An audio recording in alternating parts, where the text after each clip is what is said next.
Standing, a round of applause for them. Thank you for coming. Kindly take your seats. We have students of Redeemer's Dominion Seat International School from Mararaba. Round of applause for them. Thank you for coming. Kindly take your seats. Last but not least are students of Children's World Academy from Goripa to Abuja. Round of applause for them. Thank you for coming. Kindly take your seats.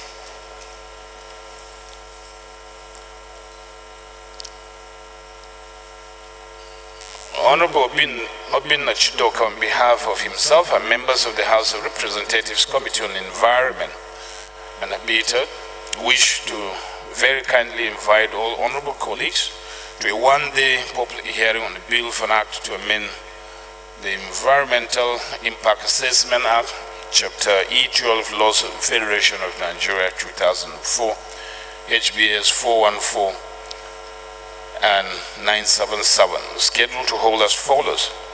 Monday, 9th March 2018, time 10 a.m., venue Conference Hall 236, House of Representatives, Wing National Assembly Complex, Abuja. Announcer, Honorable Obin Nachidoka.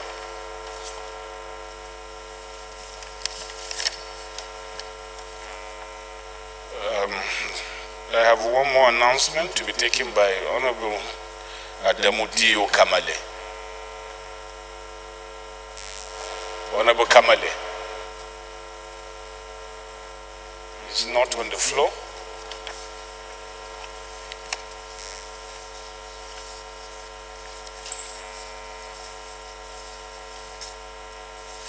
Any member has a petition to present to the House, may please rise to do so.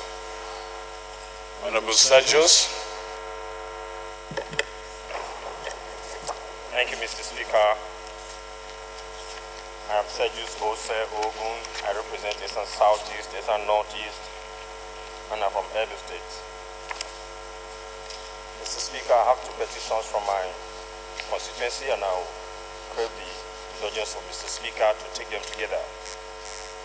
The first is from a lawyer on behalf of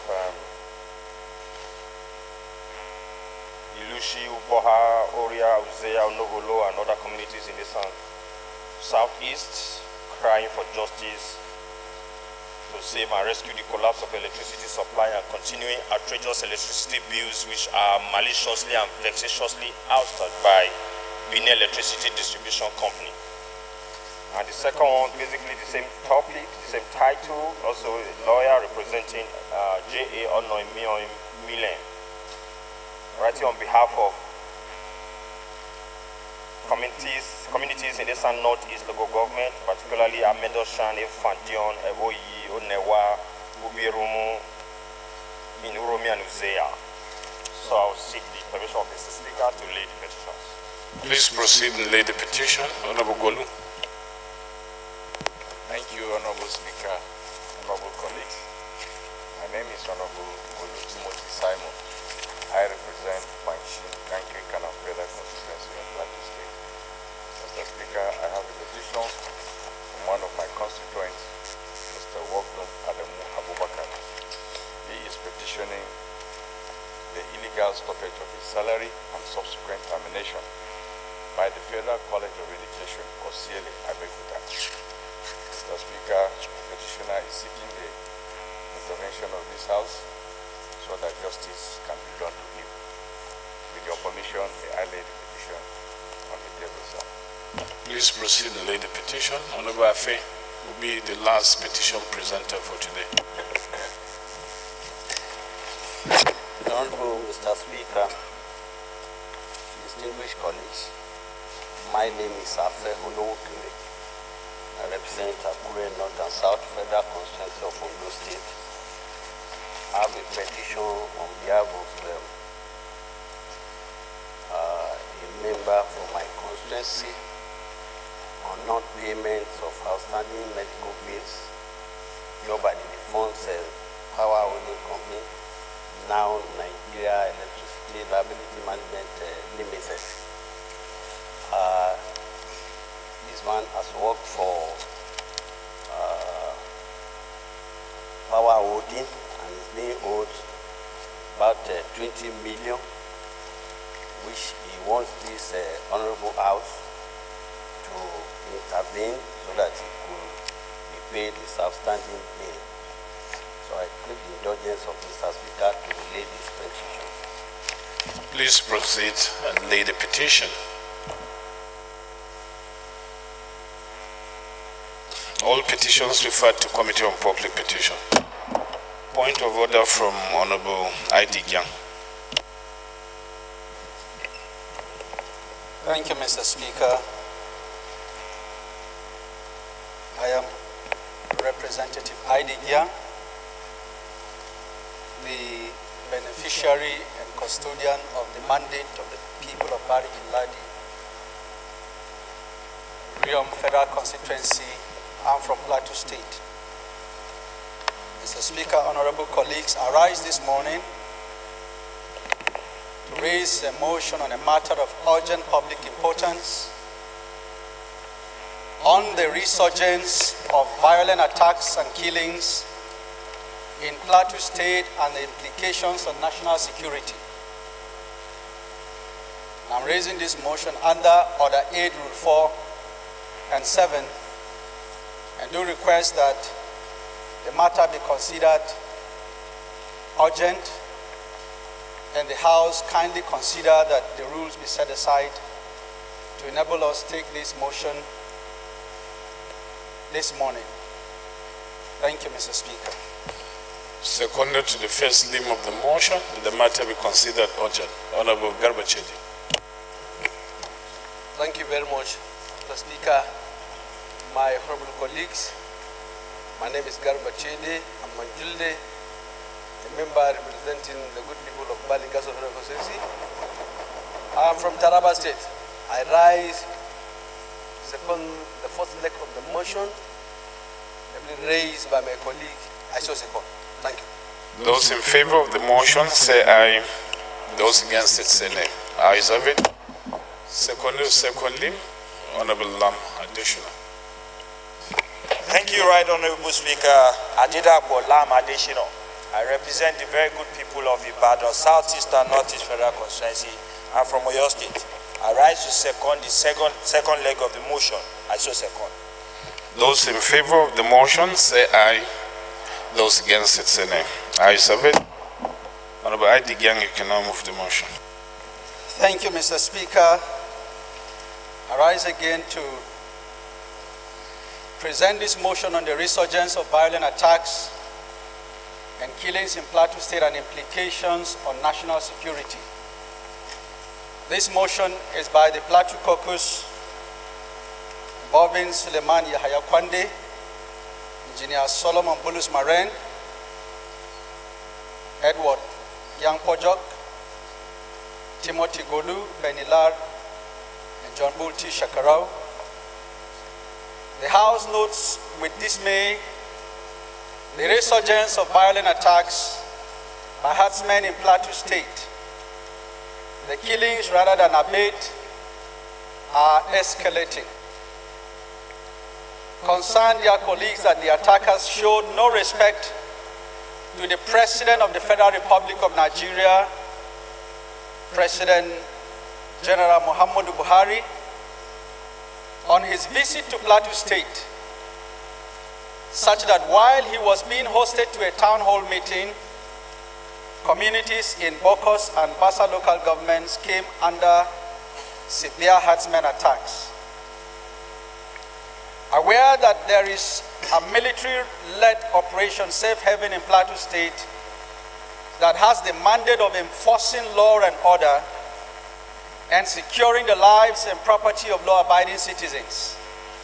However, despite their presence, the killer herdsmen are still having a field day in killing and sacking whole communities and villages. Perturb their colleagues that the latest round of attacks and killings is concentrated on Dafo and Kwal, Mayango axis of Bokos and Basa local governments that has led to the killing of 45 and 29 persons respectively. The victims have all been given mass burial. Disturbed again that the attacks have spilled over to Jos North, leading to the burning down of a church building, and in particular Kokin Church at Donkasa, along the wildlife Rafiki neighborhood of Jos City. And further disturbed that if urgent steps are not taken against the violent attacks, it could degenerate and escalate. This will indeed, and no doubt, complicate the security situation in our nation. And therefore, the House should resolve to urge the government to step up measures at enforcing law and order to stem the tide of violent attacks and bloodletting in Plateau State, and by disarming the killer herdsmen. And two, recover all farmlands under occupation and ensure that persons displaced by violent attacks repossess their ancestral habitat, properties, and farmlands. Number two is to mandate NEMA to provide relief materials to the displaced persons. And finally, dear colleagues, is for this House to observe a 1-minute silence in memory of the deceased. Thank you, dear Speaker and honorable colleagues. Seconder, Honorable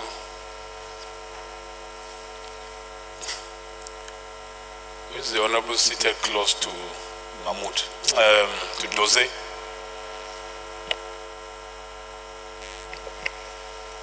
Thank you, Right Honorable Speaker, honorable colleagues. I am Honorable Suru Abdullah Hassan. I represent Bagudo Suru Federal Constituency. I am from Kebbi State. Mr. Speaker, I ready to second the motion, heavily moved by my colleagues. Thank you. Honorable ID Gang, 2 minutes, lead your debate. Thank you, Mr. Speaker, honorable colleagues. Again, it's a very disturbing situation that at a time that we hope that peace had returned to Plateau State, we are again being visited with the resurgence of violence. And the situation has gotten so bad that the Plateau State government has had to impose a dusk-to-dawn curfew on the Basa axis where these unfortunate killings are taking place. Dear colleagues, the attacks were so ferocious that 2 operatives of the Operation Safe Haven were killed and 2 others are in hospital right now. Furthermore, the convoy of the garrison commander of 3D Nigerian Army Rukuba was ambushed by the herdsmen and 3 soldiers were killed yesterday. As I've said, those communities affected, yesterday there was near pandemonium in Jos City as community after community came out on open protest. And it is getting disturbing and alarming that the herdsmen attacks in this nation are defying all known theories and practice of conflict resolution. And as leaders in these hallowed chambers, the people of this nation are looking up to us, dear colleagues, for a solution. And we must be dispassionate, patriotic, and nationalistic in addressing this issue if we must recover and heal our nation. Just last Sunday, Mr. Speaker, the Sunday Vanguard came out with a detail of violent attacks and deaths across the nation, recording about 1,351 persons that have been killed in 3 weeks from January to date.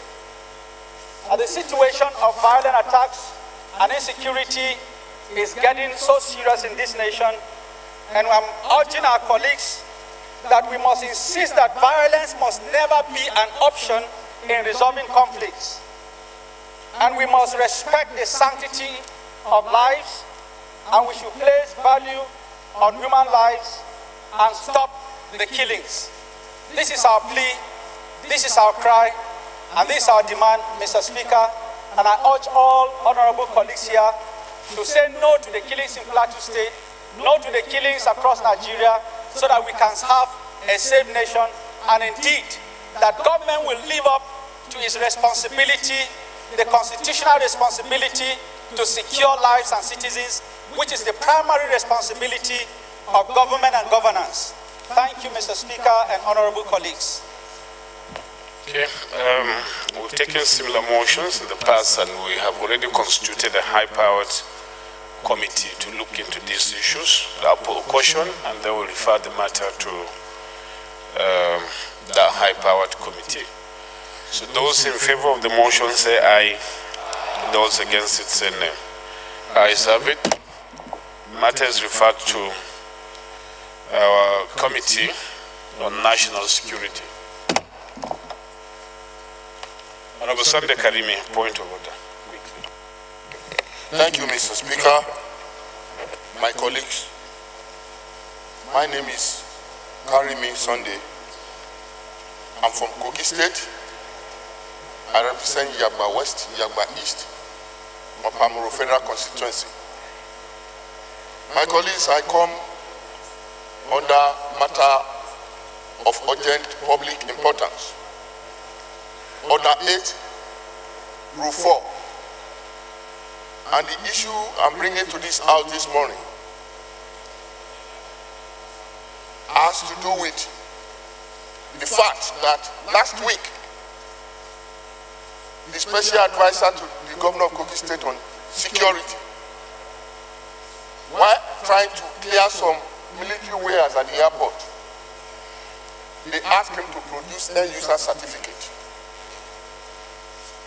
Instead of custom holding him, because you have to get an end-user certificate before you can bring in such items.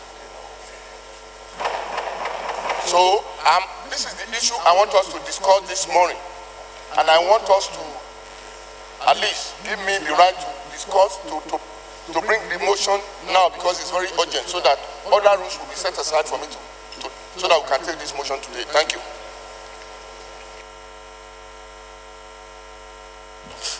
Seconder to the first limb of the motion, Honorable Yusuf Buba. Thank you, Honorable Speaker. My distinguished honorable colleagues, I'm Yusuf Buba Yakub. I represent Gombe Home Federal Constituency from Adamawa State. I rise to second the first leg of the motion that the matter should be taken as urgent. I so second. Those in favor of the motion say aye. Those against it say nay. Ayes have it. Second limb of the motion, Honorable Joseph. Thank you very much, Mr. Speaker. My name is Honorable Ayodeji Joseph.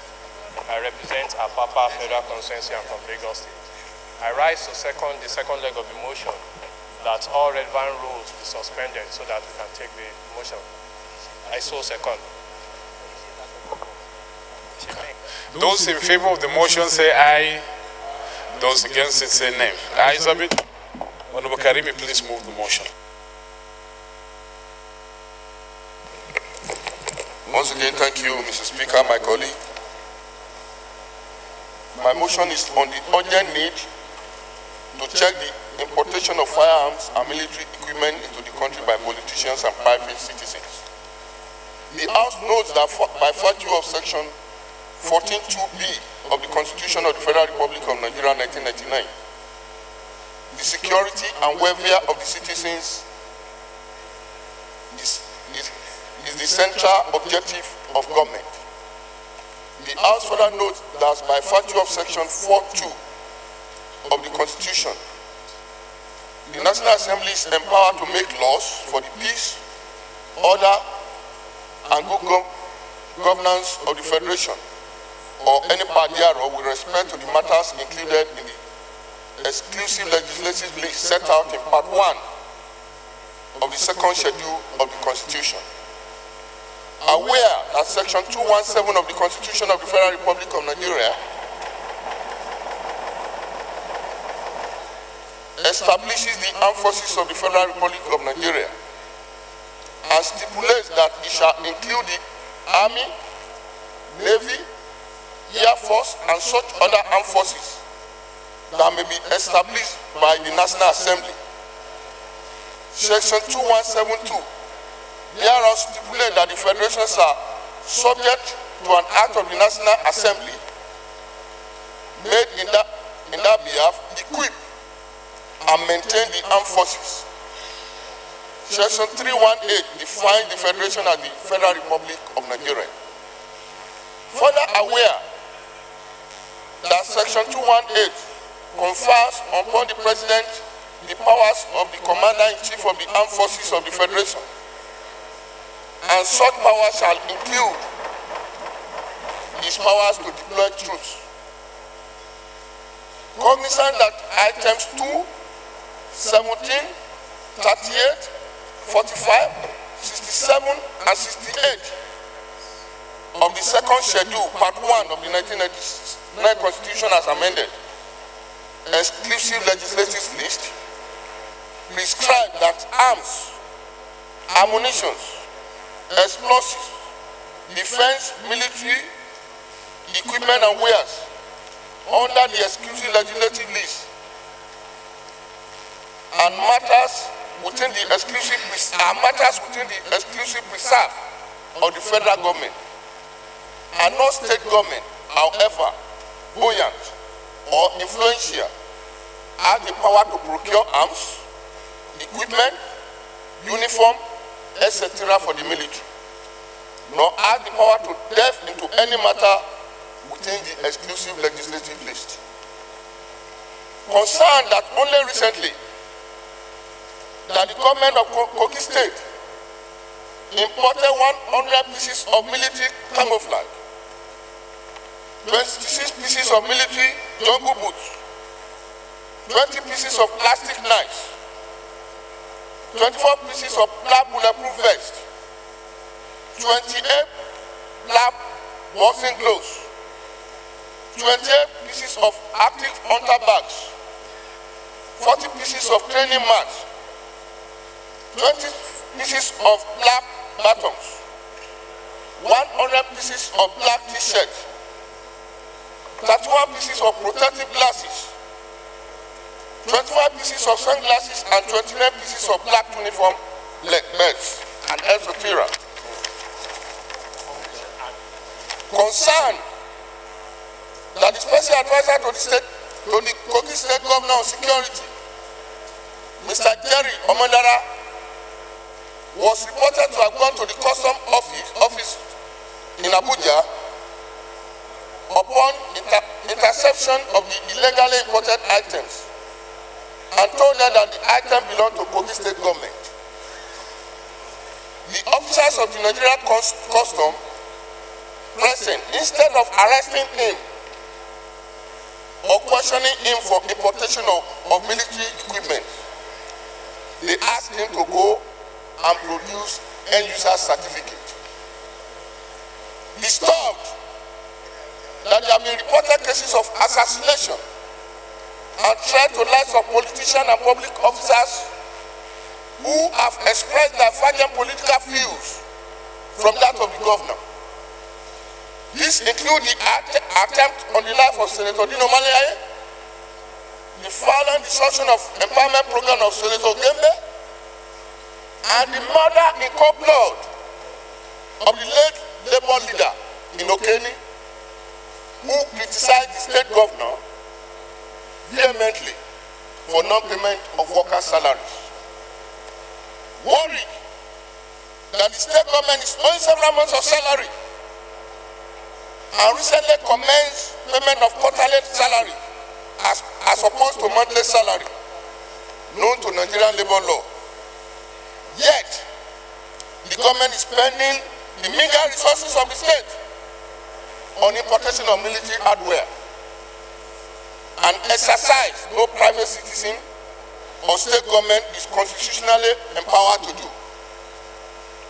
Further worried that instead of Nigerian Customs Service to promptly arrest the importer for this treasonable act of importing military hardware and item into the country, the Nigerian Customs Service has curiously requested the importer to provide end-user certificate from Nigeria Security Advisor, which cannot, under the law, authorize any individual or state government to import such item. Afraid that if this trend is allowed to continue, and politicians and state governors and private citizens are allowed to import arms under the guise of equipping the military, the security and life of innocent citizens will be jeopardized. Resolves that the House Committee on Customs and Committee on National Intelligence and Public Safety should investigate the alleged importation of military uniforms and equipment by Kogi State government. 2, that the Nigerian Customs Service should be invited to explain its role in not arresting the importer and instead of asking him to go and procure end-user certificate from the National Security Advisor. I hereby move. Honorable Osai, second, please. Thank you, Mr. Speaker, distinguished honorable colleagues. I remain Honorable Osai Nicholas Osai. I represent Dokwa Okwani Federal Constituency of Delta State. Mr. Speaker, with your kind permission, I hereby second the motion, beautiful motion, heavily moved to my colleague from Kogi State. I so second. Honorable Karimi, 2 minutes. Lead the debate. Thank you, Mr. Speaker, my colleague. This motion, all that I need to explain has been explained in the motion proper. But in summary,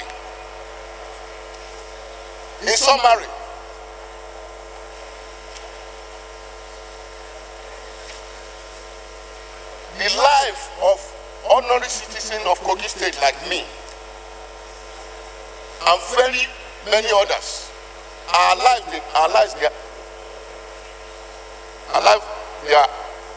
we are not supposed to be afraid of our lives because our security is in the hand of God.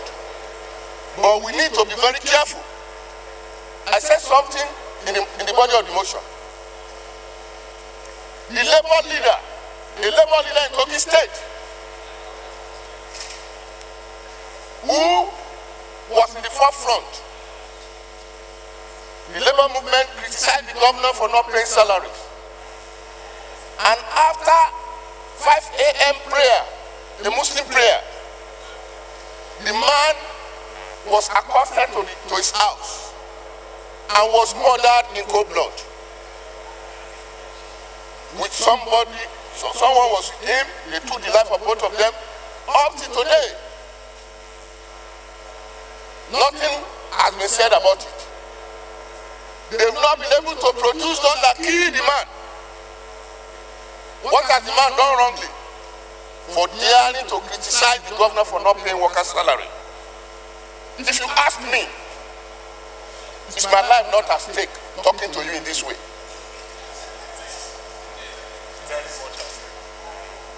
Mr. Speaker, my colleague, just like Esther in the Bible, when Mordecai went to Esther and said, if you remain in the confines of the palace and think your life is safe, God will send a deliverance to his people.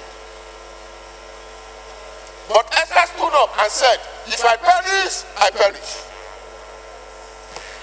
And he went to the king and secured the salvation of his people.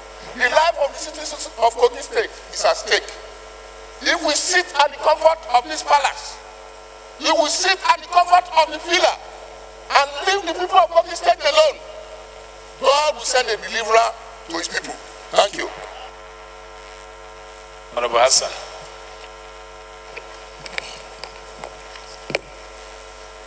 Thank you, Mr. Speaker, honorable colleagues. My name is Hassan Saleh. I represent the people of Ado, Ogbalibo, Oboku Federal Constituency. Mr. Speaker, I'm from Benue.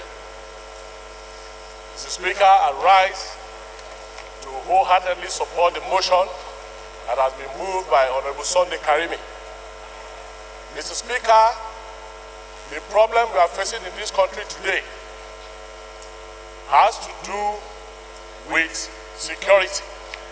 Security has been a major problem in the country today. It is in the front burner on all national discourse. Mr. Speaker, the motion that Honorable Sunday has moved underscores the need for the executive to approach or to take the proliferation of arms and ammunition in this country very seriously. There is no part of Nigeria that you go today that you will not find problems of people being assassinated, people being kidnapped, armed robbery, and all whatnot. Carrying guns around now is not a problem, to the extent that when you ask the police, you report to the police about an incident, or maybe there is an incident going on, the police are afraid to even go there. Because the average citizen or the citizens of the country today carry bigger arms and ammunition than even our military and the police. Mr. Speaker, you recall, I think that last year, that a large catch of arms was impounded at the port, one of our borders. Over 700, pump action. It was displayed on national television. The president visited Turkey, and that issue came up as one of the items that was discussed. My question now is that what has been done? The person that actually imported that arm, what have they done to him?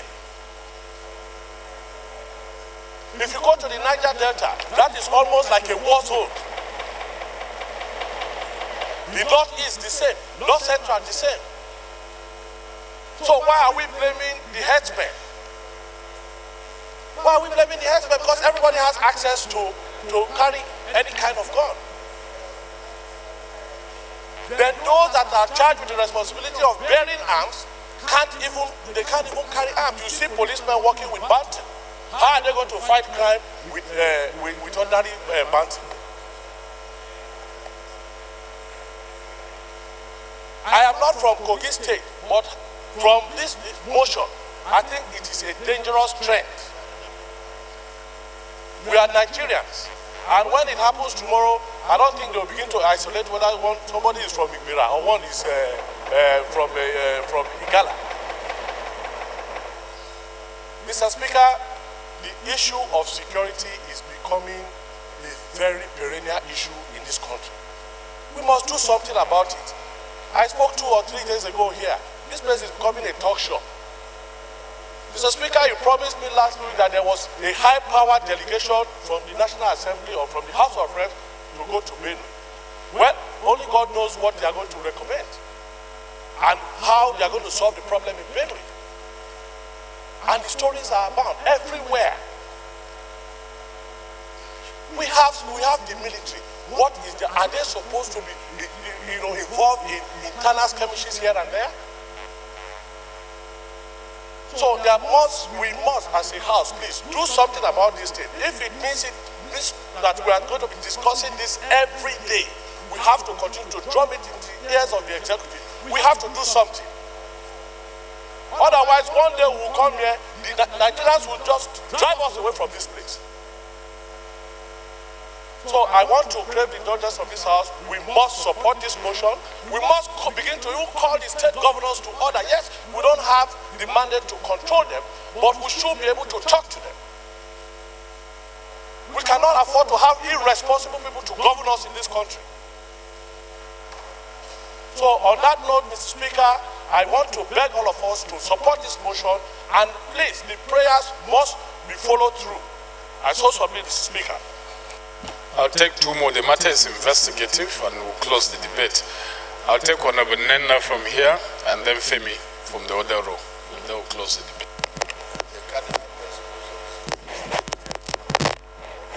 Thank you very much, Mr. Speaker, sir, for yielding the floor to me. My name is Nenna Elendu KJ, member representing Bende Federal Constituency. Mr. Speaker, sir, I'm from Abia State. Mr. Speaker, I rise to speak in support of this motion. And the reasons that I speak in support of the motion are, of course, the sentiments that have been canvassed across the floor. But let me make the point, Mr. Speaker, that even as we speak to security, the proliferation of small arms and light weapons, what is in question in this motion is state-sponsored terrorism. Allegations where people, under the cloak of elective power given to them by the people to deepen our democracy in a way that ensures that all of us swore to defend, protect, and uphold the Constitution of the Federal Republic of Nigeria. And it says that the core responsibility of government is protection of lives and property. Mr. Speaker, consistently on the floor of this House, we've spoken about arms, illegal importation of arms, and there's been so many motions brought to the floor of this House about people, about arms that have appeared at our ports, and we're unable to track these arms. But when we have people allegedly under the cloak of governance importing arms into the country, the question becomes, why are we doing this? What is the motive? What do they hope to achieve? Can we as a government, having watched this, have the moral justification to speak up about people who walk around with arms that are unregistered? Can we really, as a people, Mr. Speaker, I am at a place where we cannot even, as people, speak up about people who are carrying unregistered arms. Pastoral insurgents who walk around with AK-47s, when people who are not of the military, who don't have the mandate to import arms, are importing arms into this country. Mr. Speaker, the incendiary mix of hate speech, of religious intolerance, proliferation of arms, illegal arms in this country, Mr. Speaker, is a tinderbox that will explode. I'm not, and I do not say it, I say it very advisedly, that it will explode. So, Mr. Speaker, I believe, as you have pointed out, that since it is investigated, I do not think that we should take this motion the way we have taken all the other motions about arms that appeared at the ports.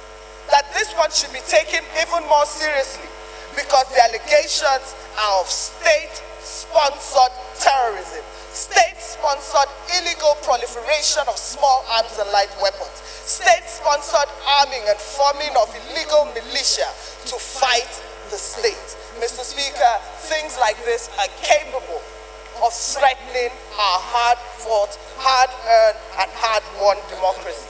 I therefore would ask that we must ensure and task the Committee on Customs that is charged with the responsibility of carrying out this investigation to ensure that we find out exactly whose name is on the boxes of these guns. Thank you. Honorable Femi, last contributor. Thank you, Mr. Speaker. Almost every day, I'm Olufemi Adebanjo. I represent the good people of Adimosho constituency of Lagos State. Mr. Speaker, sir, almost every day we are discussing security over here, and I thought of it. I narrowed it down to two portfolios. One is police, and the second one has to do with our porous borders. Number one, we don't have enough police in Nigeria. to cater for us according to the United Nations.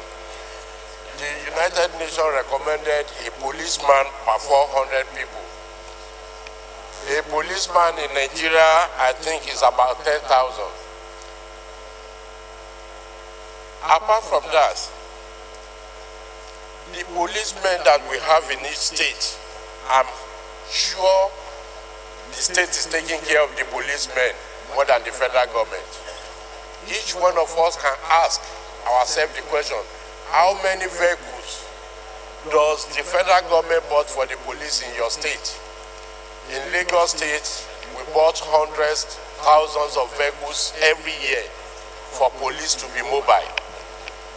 And the salary is not enough. We have to solve the issue of police. If creating state police will solve the problem, we need to move fast.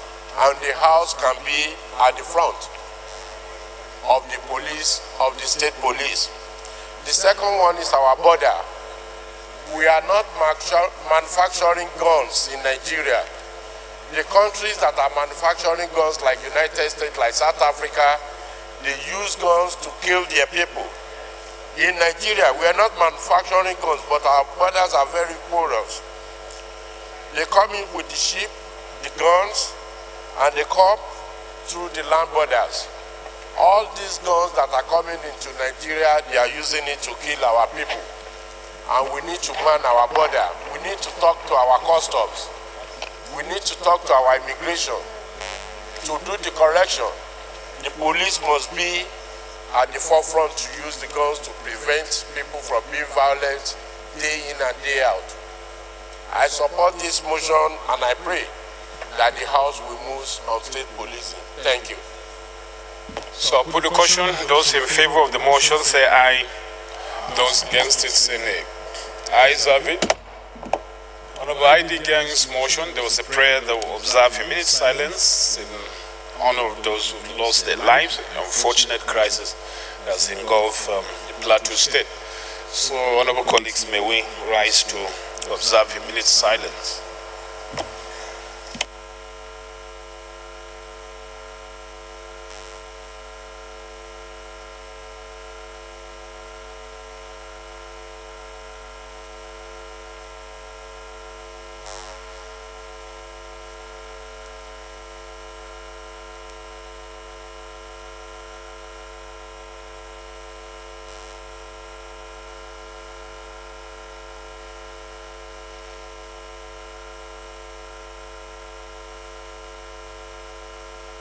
And may the gentle souls of the departed rest in perfect peace.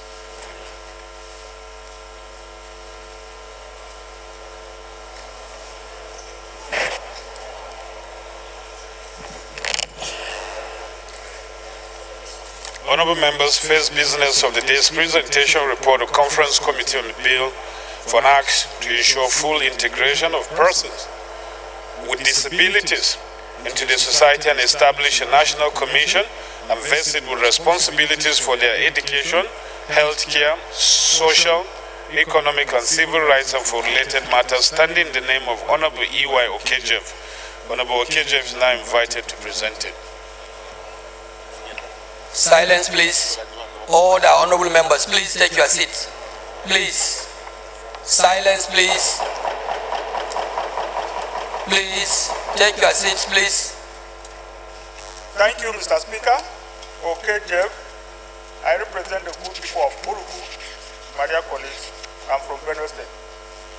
I rise to move that the House do receive the report of the Conference Committee on a plea for an act to ensure full integration of persons with disabilities into the society and establish a national commission and vested with responsibilities for their education, healthcare, social, economic and civil rights and for related matters. Mr. Speaker, Maria College, I so move. Honorable MT. Honorable Speaker, honorable members, my name is Mohamed Tahir Monguno.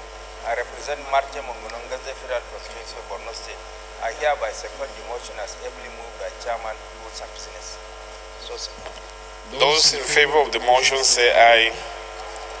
Those against it say nay. The ayes have it. Honorable Okejev, please proceed in later report. Honorable members, the second business of the day is presentation report of Committee on Constituency Outreach, the bill for an act to establish constituencies development funds for the purpose of even development of the constituencies in the Federation and for related purpose. Standing in the name of Honorable Abubakar Lawal Garba, honorable members who recall the bill was referred to the committee on Thursday, 2nd June 2016. The report is ready for presentation. Honorable Garba is now invited to present it. Thank you very much, Right Honorable Speaker. My name is Lawal Abubakar Garba. I represent the people of Yola North, Yola South, and Gire. I'm from Adamawa State. I rise to move that the House do receive a report of the Committee on Constituency Outreach on a bill for an act to establish constituencies development funds for the purpose of even development of the constituencies in the Federation and related purposes. HB 330, Mr. Speaker, right honorable colleagues, I so move. Second, Honorable Sylvester Obaga. Honorable Speaker, honorable colleagues, my name is Honorable Sylvester Obaga, representing Abakaliki Federal Constituency. Rise to second the motion as ably moved by the chairman of Constituency Outreach. So second. Those in favor of the motion say aye. Those against it say nay. Ayes have it. Honorable Garba, please proceed and lay the report. Honorable members, start business of the day's presentation report of the ad hoc committee to investigate massive deforestation and corruption that has crippled the environment and its effect on climate change in Nigeria. Standing in the name of Honorable Beat Uchenna Eke. Honorable Beat is now invited to present the report. Thank you, Right Honorable Speaker, distinguished colleagues. My name is Honorable Beat Uchenna Eke. I represent the good people of Abom Bisengobal of Federal Constituency. Mr. Speaker, I'm from Imo State.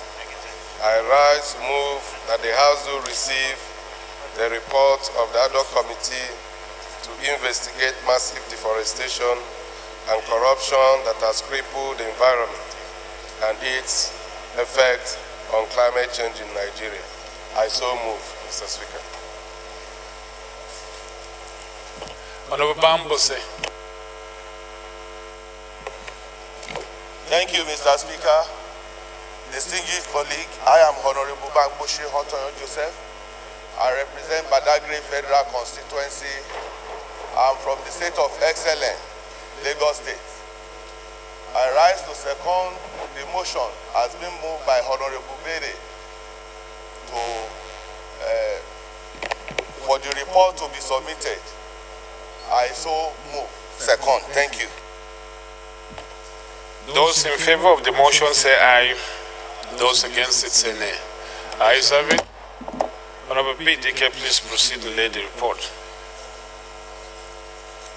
The first order of the day is a motion on urgent need to investigate the circumstances under which the Federal Ministry of Mines and Steel engaged the globally discredited PricewaterhouseCoopers (PwC) to audit Ajaokuta Steel Complex for purposes of concessioning, standing in the names of Honorable Ahmed Yerima, Honorable Nicholas Osai, and 23 other honorable members. Honorable Ahmed Yerima is now invited to move the motion.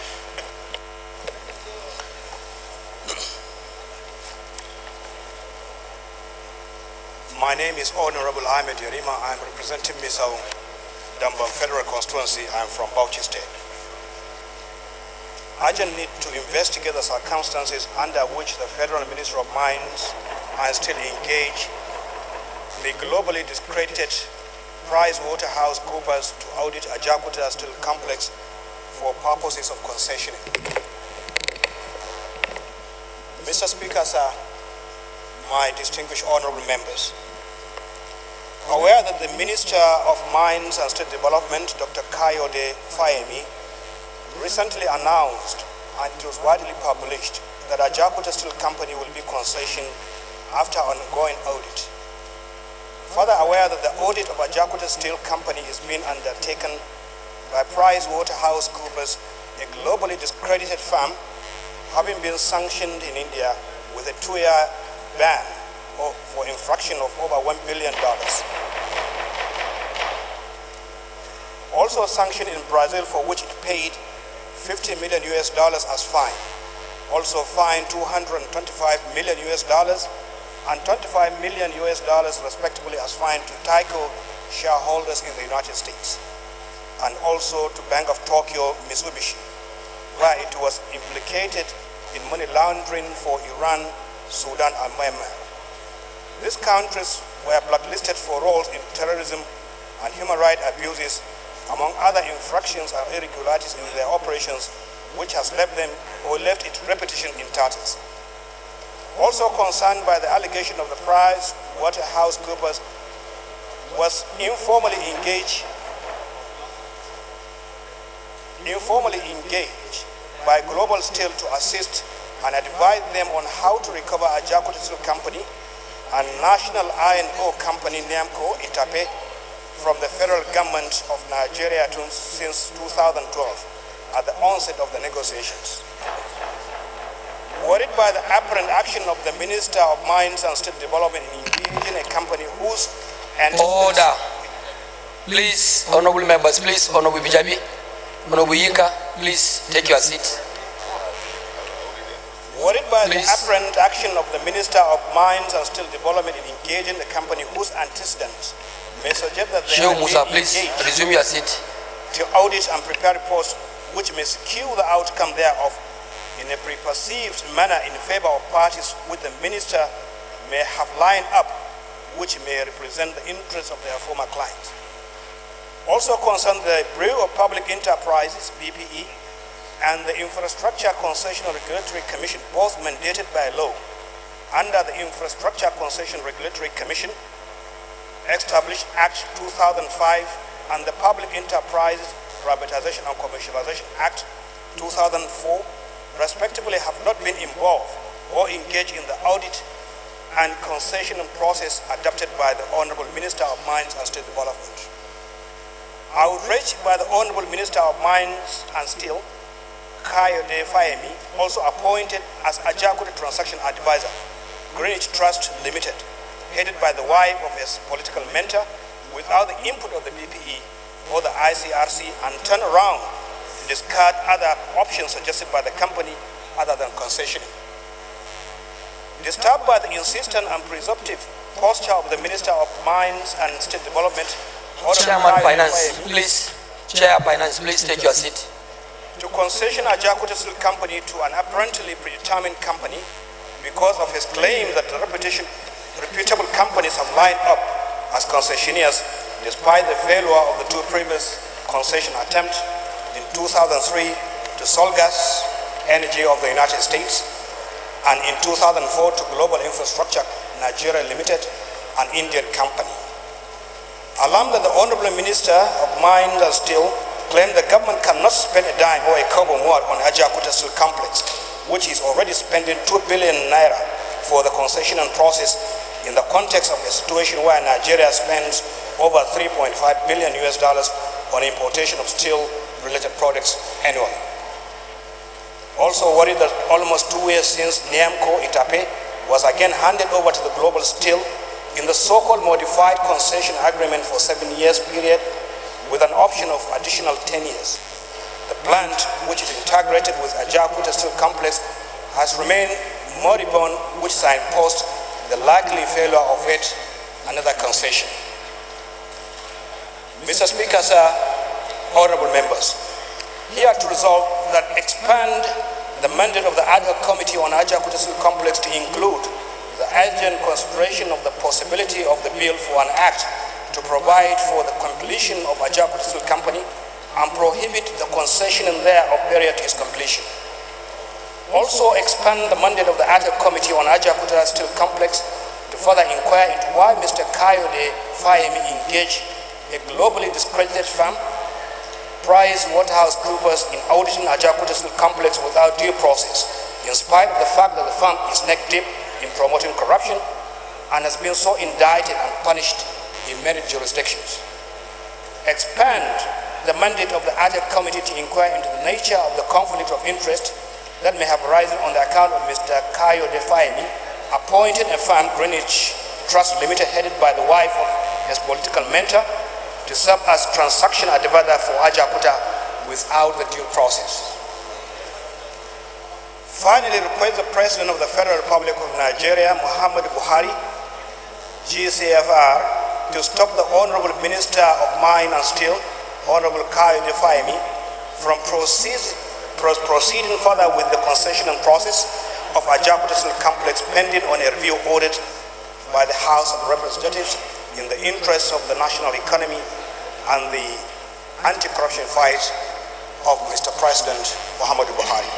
Thank you. Honorable Osai, you second. Thank you, Mr. Speaker, distinguished honorable colleagues. I remain Honorable Osai Nicholas Osai. I represent Doko Okwani Federal Constituency of Delta State. Mr. Speaker, distinguished honorable colleagues, I rise to second the motion as moved by my fellow colleagues. I still second. Okay, Honorable Ahmed Yerima, you've taken a long, much of our time going through the body of your motion, so you have 2 minutes to round up your debate on the motion. Thank you, Mr. Speaker, sir, my honorable colleagues. It's very important to bring these issues to the limelight because of a clear violations of the interest of this country. The economic interest and the political interest of this country has been compromised in the process of the concessioning of the Ajakuta. First of all, there is always a clear violation of the Act as stated in the motion. And it has always been the case these days. Virtually a lot of ministries, though I don't want to debate, are calming their ministries, agencies and departments going ahead with concessioning and privatization without referring to the Act. Therefore, it's the responsibility of this honorable House really to stop this practice which became very endemic. There is kind of an intellectual spinning on the political economy of this country, whereby when you oppose this kind of gesture, it becomes a kind of a political issue. But the fact remains, they have created an environment where they kind of put fear in people not to speak against this kind of indulgences that become very apparent. They have made a situation in this country that nobody opposes. And if you allow this Ajakuta to go on like that, this country is going to lose a big time because steel complex is always the basis for the development, industrialization of every country. And the process followed by this minister, Honorable Kayode Fayemi, is a clear violation. That's number one. Number two, it's time for this honorable House really to get itself engaged and understand that the process of privatization, concessioning of the most important sectors of the Nigerian economy is compromised. Let me go back a little bit and give you a prime example, and we have not fixed that yet. Look at the railways. They going ahead concessioning it in violation of the Act, which is clearly listed here in this book. That's number one. Look at the aviation sector. They are going ahead carving it and concessioning Port Harcourt, Lagos, Kano and Abuja without following the Act, following the law. So this must be stopped. It has the Act of the BP that establishes the procedures of the privatization and concessioning. And Ajakuta is listed in the Act and the process outlined. So since I don't have much time, Mr. Speaker, sir, honorable colleagues, it is very important to pinpoint two things. There is a kind of intellectual spinning around all this privatization and concession exercise in this country. And they are trying to put the House, the National Assembly in general, against the people, or the people against the National Assembly, through this method of spinning in the name of, their ability to understand this or to put forward better options for the Nigerian people. So they make it like that. When you try to explain this to the Nigerians, they go against you. So they turn liberty and freedom of expression as against the interests of the Nigerians, well, vice versa. Again, this is a very corrupt method they are using to privatize and concession public enterprise in Nigeria. And this Ajakuta business is one of the most fundamental things the House must resolve to act as quick as possible, because in the absence of this sector, Nigerian economy will never grow. So, Mr. Speaker, my honorable members, you give me only 2 minutes. I will rest my case, and I hope my honorable colleagues will support this motion and come to an end to this spinning around by the honorable minister and by some of these federal agencies that are carving the ministries, that are carving the enterprises under their ministries and privatizing them through the back door. Thank you, Mr. Speaker, sir. Honorable Osai. Thank you, Mr. Speaker, distinguished honorable colleagues. I remain Honorable Osai Nicholas Osai. I represent the Kwani Federal Constituency of Delta State. Mr. Speaker, I want to wholeheartedly thank Honorable Yerima for bringing this motion, which I'm also inclusive. Mr. Speaker, he has raised a lot of issues bordering on integrity of the authority that did the construction. He has also raised issues in our 5th schedule, subsection 1 and 9 of the Constitution of the Federal Republic of Nigeria, that talks about abuse of power in a particular office. Those two sections dwell both on conflicts, which has also been raised here, in line with section 5th schedule, subsection 1 of the Constitution of the Federal Republic of Nigeria. With the kind permission of Mr. Speaker, I want to raise on that. The public officer shall not put himself in a position where his personal interest conflicts with his duties and responsibilities. And section 9, he talks about abuse of power. And when I take you back, Mr. Speaker, when I talk in terms of integrity, I take you to section 23 of the Constitution of the Federal Republic of Nigeria that talks about national ethics. National ethics shall be discipline, integrity, dignity of labor. On this ground, Mr. Speaker, integrity has been jettisoned. Secondly, Mr. Speaker, the issue of infraction, in line with section 88, subsection 2 of the Constitution of the Federal Republic of Nigeria, that talks about the laws that are enacted by this House, we oversight them to know if those laws are in conformity. Mr. Speaker, different ministries, different departments have violated laws. And it's the duty of the National Assembly to make sure those people who have violated the laws are sanctioned. That is what this motion is also dwelling upon. Mr. Speaker, with your kind permission, the integrity test has to be done by a foreign organization.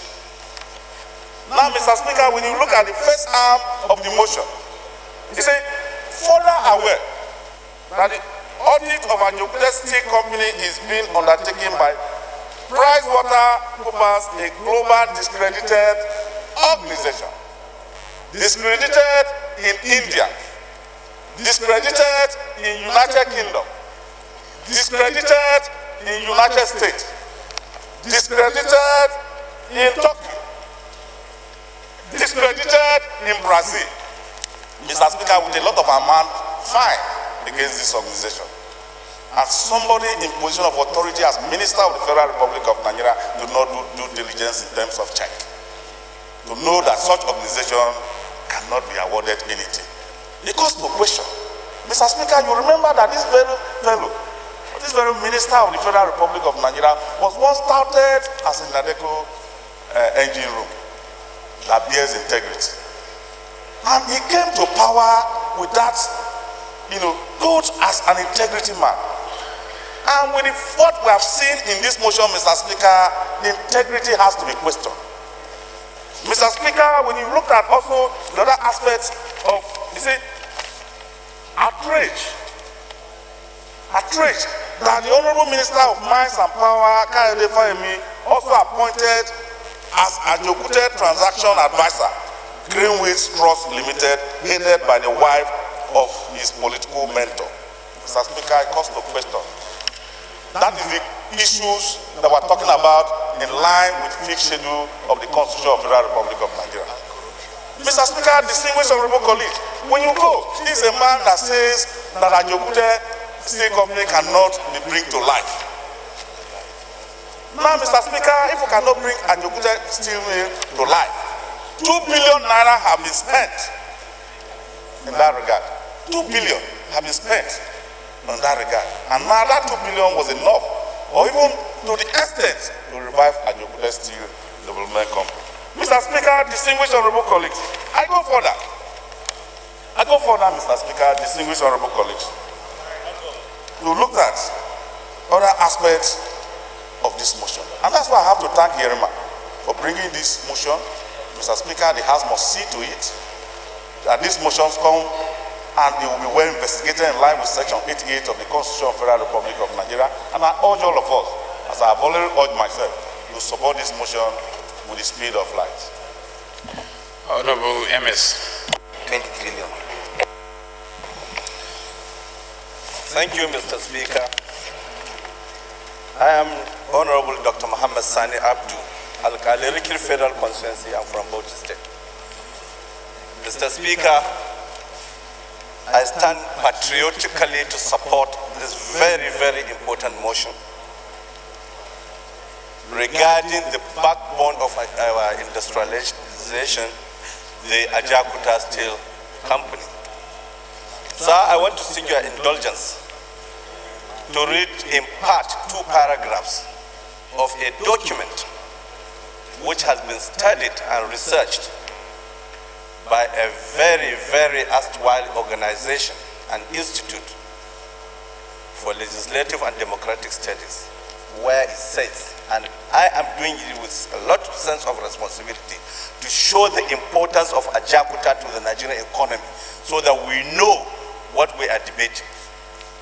It says, sir, Ajakuta Steel Plant Company, the biggest in Africa, located in 24,000 hectares and built on 8,000 hectares of land, was conceived and steadily developed with the vision of establishing a metallurgical process plant cum engineering complex with other auxiliaries and facilities. The complex was designed to generate important upstream and downstream industrial and economic activities that are critical to the diversification of the economy into an industrial one. I am raising this because I want to pick the conscience of not only our erstwhile important patriotic members in this house to support this motion, but to also educate Nigeria to show that somebody is playing with the spine of our economy. Number 2, sir, it says that the plant has not been operating in installed capacity. So far, over $5.1 billion has been expended on the plant to date, and 98% of the major processing plant has been completed. So we have only 1.8% to complete. But recent studies, and we have been told here by experts only 2 weeks ago, where it says a Russian team of experts in conjunction with the ACL technical expert carry out inspection and field assessment of the installed facilities and concluded, I want us to hear this, and concluded that all the procured equipment for the completion of the project were remarkably preserved and awaiting installation. So it means we are almost home and dry, and yet we are talking about concession. This is the highest level of unpatriotism, neglect, and even wickedness to the sovereignty. And I think we need to do something, sir. This, in fact, thank you very much, a betrayal. Sir, if I were the minister in charge of this very important ministry, which we were told is the major change agent in Nigeria to diversify the economy, I will be extremely responsible to the sovereign. And who are the sovereign? The entire citizenry of Nigeria, about 200 million of us, to make sure that the right thing is done. And what is the right thing to be done? Is to undertake a comprehensive study and profile plan A, B, and C, or even D solutions to how to revitalize Ajaokuta. Sir, we know that about 5 countries in the world that have become world powers had their history in the steel industry. Whether it is the United States, whether it is the United Kingdom, whether it is Japan, whether it is Brazil, or now India, they predicate their power of the economy because of the backward and forward integration. Everybody needs steel, whether in building or in our industrial and manufacturing plants. You can't build machine tools. You can't build manufacturing industry. You can't build automobile industry. You cannot go into aviation without steel. So if we had completed this one some years back, by now we would have been finished also the second phase, which is the sheet metal, which has been neglected. Finally, sir, I want to say that there are issues of public trust which has brought this thing to question. I don't know, why do we have public institutions like the Infrastructure Concession Agency, like the BPE in place, who are actually used, brought up by public taxpayers' money to do this function, and you neglect them and keep them aside and be doing things yourself?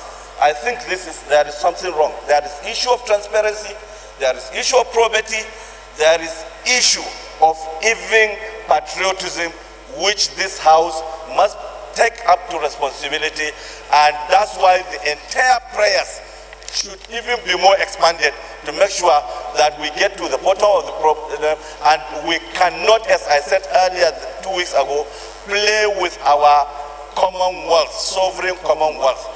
If we have agricultural revolution, it is just a tip of the iceberg, but the industrial revolution is what we need, and we support this, and we want patriotism from each and every one of our members, so that the ad hoc committee should be so empowered to work and get to the bottom of this. Thank you, Mr. Speaker. Honorable Bashir. Thank you, Mr. Speaker. I'm from Kano State, and my name is Babale Bashir. Mr. Speaker, without sentiment, let me start my debate by saying, God bless Alhaji Shehu Ali Shagari, because I am sure it is out of his foresight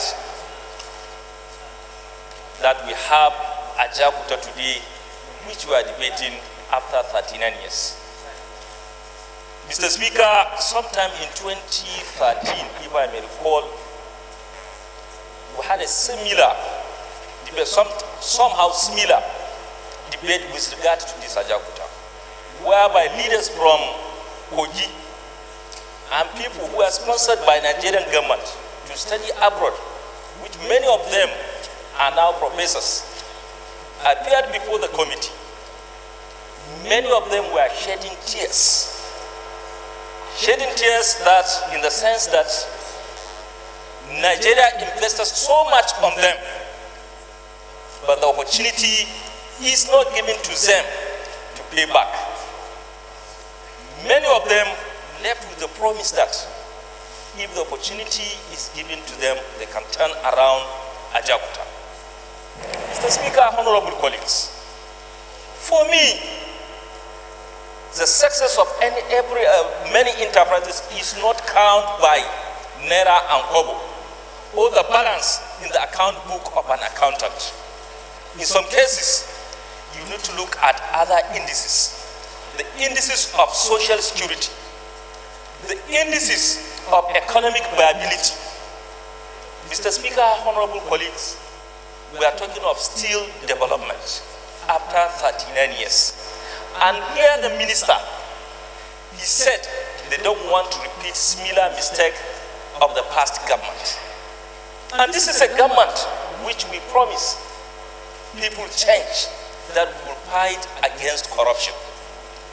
If what transpired in the past is an act of corruption, what stopped the current government from calling those who engage on corrupt practices with regard to Ajakuta to book, so that we will have Ajakuta steel rolling steel company that can generate at least 15 million jobs for Nigerians. Mr. Speaker, we need to ask ourselves, how much are we spending to import steel annually in this country? Sometime January, when the minister appeared before the Senate at the Joint Committee of Senate and House, he said we need only 1.2 billion naira to bring back the Ajakuta to life. But I wonder, why is he so in a hurry? Even when he was making that presentation, he said that yes, agreed, we have legal tussles in London, but he's assuring the committee, he's assuring Nigerians before the end of this country, the end of this year, to finish the concession of Ajakuta. Mr. Speaker, why is it the minister is so in a hurry for this concession arrangement? Mr. Speaker, honorable colleagues, I want to tell Nigerians, this house is so fair to the minister, because when you look at the price of this motion, I think the house is giving the minister soft landing, because I feel when we say just increase the time of the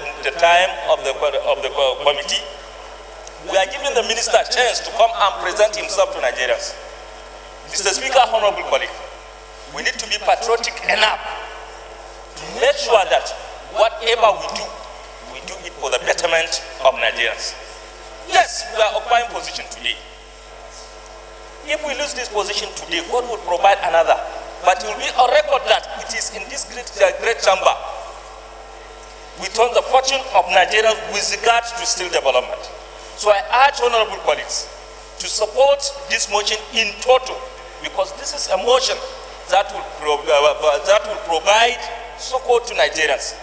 Thank you very much for yielding the floor to me. Thank you, Mr. Speaker. House Leader. Thank you, Mr. Speaker. Speaker, mine is going to be very brief because I don't intend to relitigate or redebate this motion as we already have in the past. There's a committee to work on it. I just want to go straight to a possible amendment, Mr. Speaker, which is the first prayer of the motion. Mr. Speaker, I believe that prayer was informed by the ministry's public utterance that this was an exercise in futility and they were presenting us with a fait accompli and concessioning was going to go on anyway.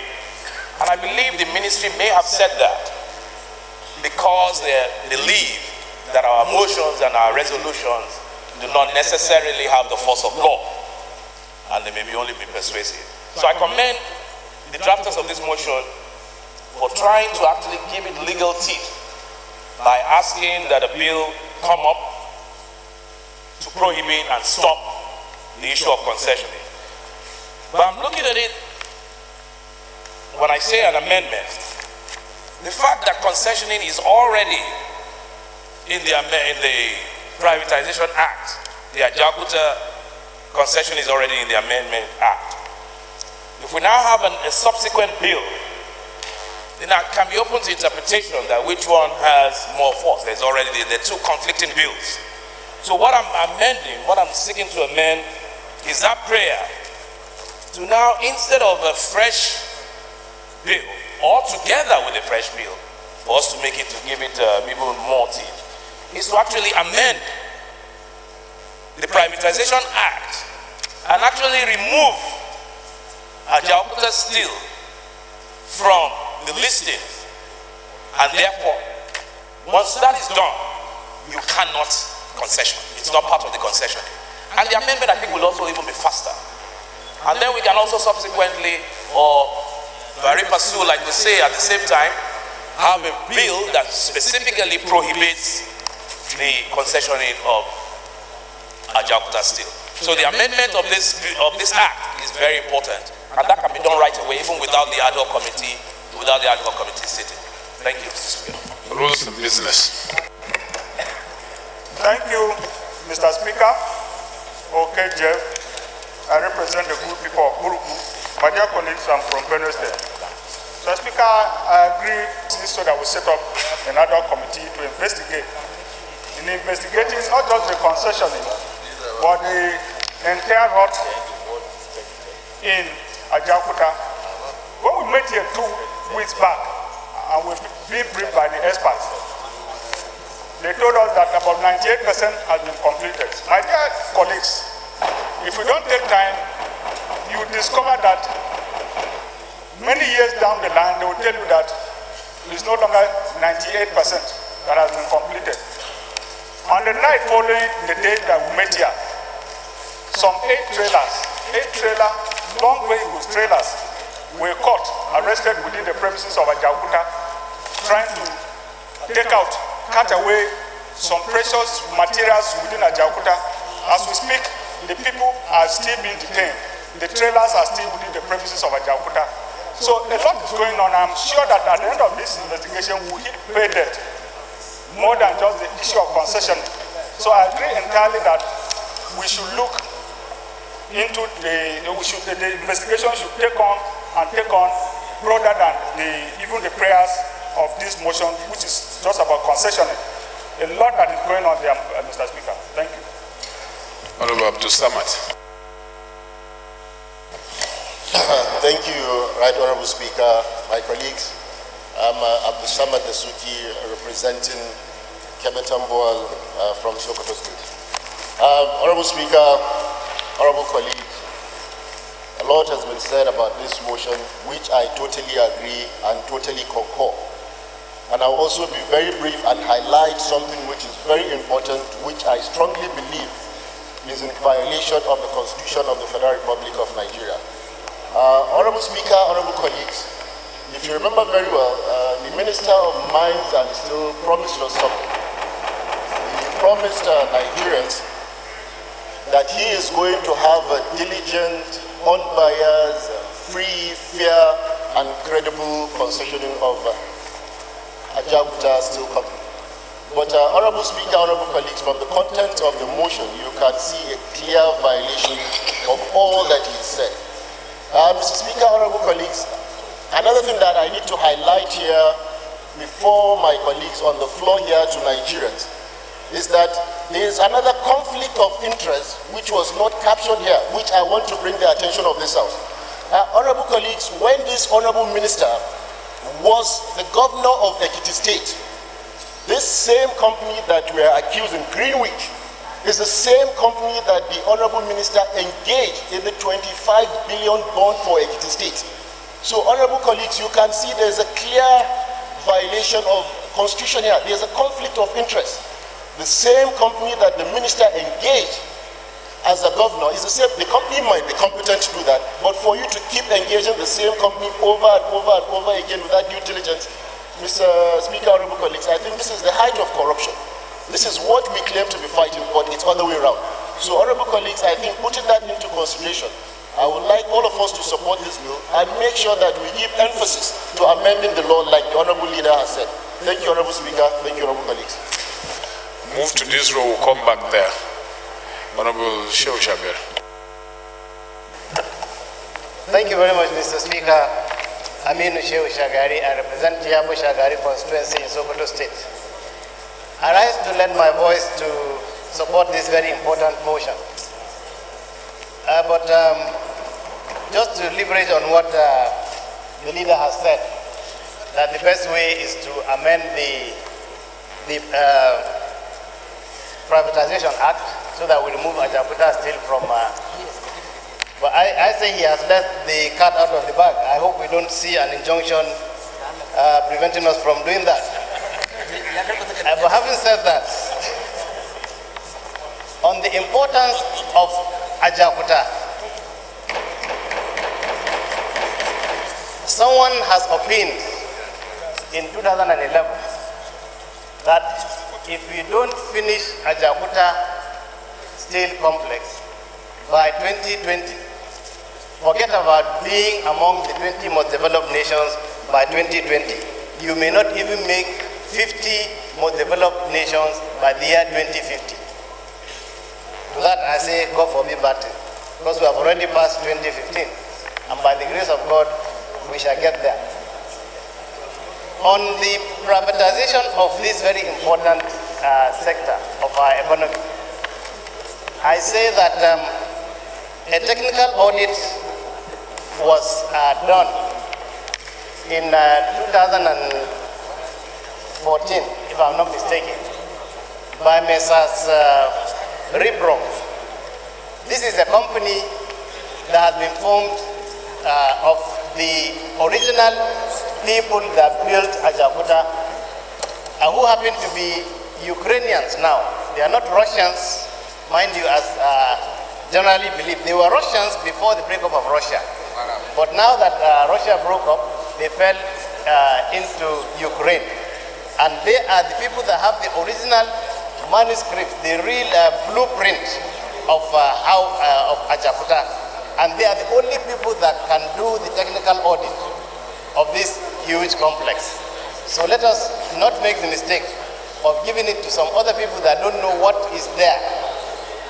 So I want to say that since an ad hoc committee has been constituted under the able leadership of a majority leader, and which I happen to be a member, I happen to be privileged to be a member, I would want to say that we allow this motion to pass through, and we do justice in the committee.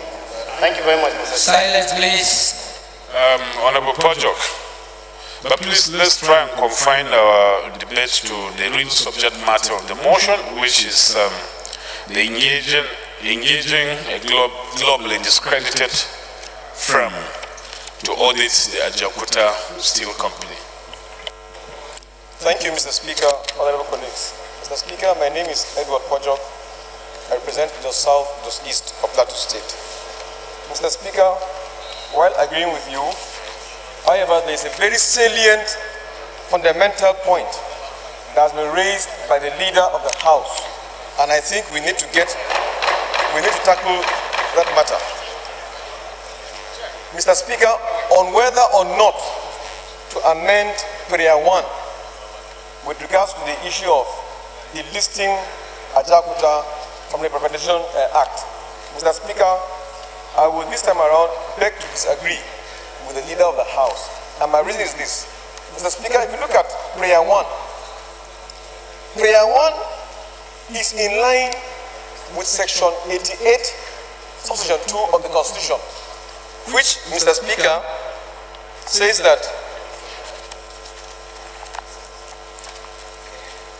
subject to the provisions of this Constitution, each House of the National Assembly shall have power by resolution published in its journal and in the Gazette of the federal government to direct or cause to be directed an investigation into.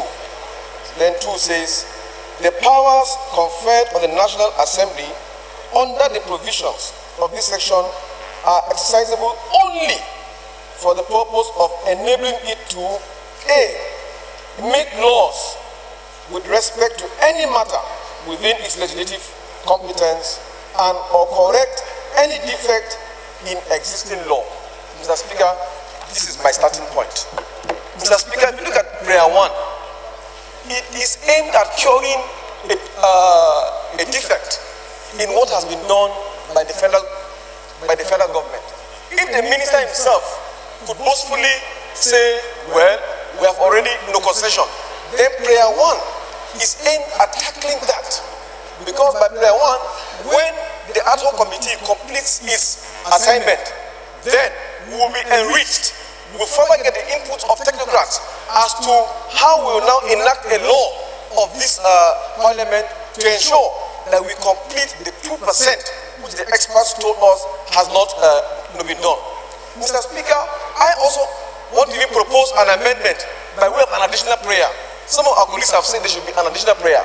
Mr. Speaker, if you look at Section 16, Subsection 4 of the Constitution, and with your permission, if I may read, 4 says, because Section 16 says that the state shall within the context of the ideals and the objectives for which provisions are made in this constitution. These are economic objectives.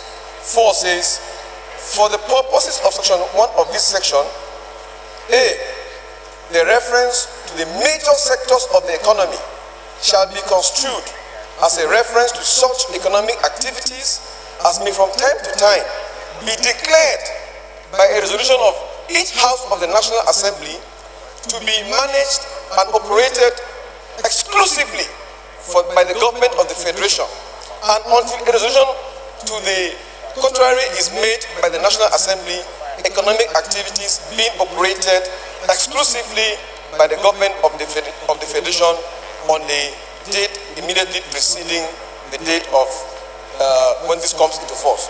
So, Mr. Speaker, I will be proposing that we add an additional prayer to say, in line with what the Speaker said 2 weeks ago, that steel production is a major sector of the economy. Therefore, let us resolve by declaring an additional prayer that because it is a major sector of the economy, therefore, government should do the needful by ensuring that we complete Ajaokuta Steel Company. So, Mr. Speaker, this is in tandem also with item 39 of the exclusive legislative list, which makes this an area within our legislative no competence. So, Mr. Speaker, maybe after the conclusion of the work by the ad hoc no committee, it could well recommend that even in enacting a new law to take care of the first prayer, we could consequentially delist Ajaokuta from the Privatization Act. That is still within the purview of other committee. So I do not think that we should tinker with prayer 1, but we should add it because it is very important to have a law to give legal teeth to what the committee will do.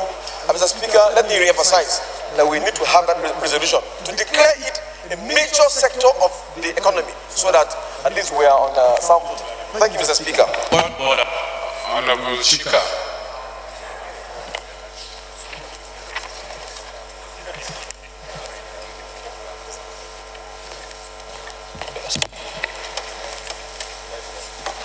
Thank you, Mr. Speaker. Thank you, my dear colleagues. I'm Abubakar Chika Adamu. I represent Shiroro Rafimunya Federal Constituency. Mr. Speaker, I'm from Niger State. Mr. Speaker, I am a co-sponsor of this very motion. Mr. Speaker, I am confused, perplexed, and then in confusion, big confusion, when I heard the Honorable Minister saying there is no going back on the issue of concession. Mr. Speaker, the PricewaterhouseCoopers today has lost every integrity test in the world, be it Brazil, be it India, and the biggest fine by the UK goes to PricewaterhouseCoopers. Now, going by the revelation of my dear brother, Abdul Samad Dasuki, on the company allegedly sponsored or allegedly where the wife of his second level of mentor works. That is the global, that the Greenwich Trust Limited is the same company that sponsored the floating of 25 billion naira bond when he was governor of Ekiti State. Mr. Speaker, let's know, all of us here, that even after office, either in this world or in the world hereafter, we must account for every of our actions or inaction in office. I want to thank my dear colleagues for taking the first part to account for our action in this world by trying to tell the world and to tell Mr. President there is somebody there using his weaknesses of saying you should do your job and he's trying to do something else. Mr. Speaker, we will not allow this to go free.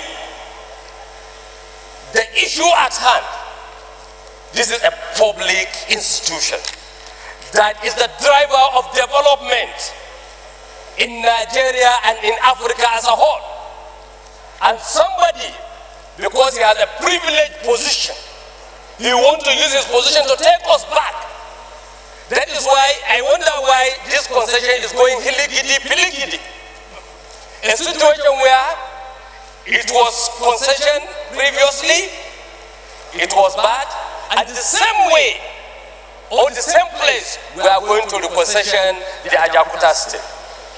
Now, Mr. Speaker, this Ajakuta Steel Company is, as I said earlier, is a public institution. When I was a small boy, I was telling Dr. Sani Abdu this morning that I always, when I come out as a secondary school pupil or student, going around my village, when I see electricity pole, even if I'm annoyed, I say, this is my investment. This is my property. I own this. Mr. Speaker, every public officer should be able to protect public items, public institutions beyond his personal item, because at that time, as a public officer, you swore on oath that you will do your best to protect this thing. But your personal property is your own. You can use it anyhow. But public property must be given the required needed attention by all citizens who swore on oath. We swore on oath to protect the Constitution of the Federal Republic of Nigeria, and I think this is the time we should show Nigerians we are on oath, and we will do our best, and we must make sure our best come to play. We are calling the attention of Mr. President. He is his minister, and I did not expect the Minister of the Federal Republic of Nigeria to be so cantankerous in approaching what belongs to the public. We will not agree, we will fight that, and we will continue to fight it. My dear colleagues, please, this is not the time to play. This is the time to protect the public asset. This is the time to do justice for Nigerians and the common man. Thank you, Mr. Speaker. Thank you, my dear colleagues. Honorable Kamale, we are having an extended live sitting to 2 p.m., so it's still live. Thank you, Mr. Speaker. Honorable colleagues, I am Adamu D.U. Kamale. I represent Michika Madagali Federal Constituency. I am from Adamawa State. Mr. Speaker, let me add my voice and thank my colleagues that have spoken previously on this issue. Mr. Speaker, we know gold is precious, silver is precious. But as precious as these minerals are, Europe has not considered them in the 1950s to be a factor that can make or mar Europe. But they picked iron ore and coal, which they thought was the genesis of the Second World War, and they accepted to form a union to modify and regulate iron ore and coal. Mr. Speaker, having said this, this is to underscore the importance of iron in the lives of a country. Mr. Speaker, the issue that is at stake in Ajakuta and Itape, it is not the federal government of Nigeria that is trying to betray Nigerians. It is purely the Minister of Solid Minerals and Steel Development, Dr. Kayode Fayemi, against Nigerians and against the federal government of Nigeria. I am speaking from fact, Mr. Speaker, and I can be quoted anywhere. Mr. Speaker, the first issue I want us to know, and I want Nigerians to know, is that the Salt Gas, Global Infrastructure Limited, and the Price Waterhouse Copper are product of the same interest group, Mr. Speaker. They are using different names in different disguise to make sure that they get Ajakuta and Itape iron ore. That is period. Mr. Speaker, anything short of that, anybody can challenge me. I will prove to him that they are the same product of the same interest group. Having said that, Mr. Speaker, I am shocked and surprised.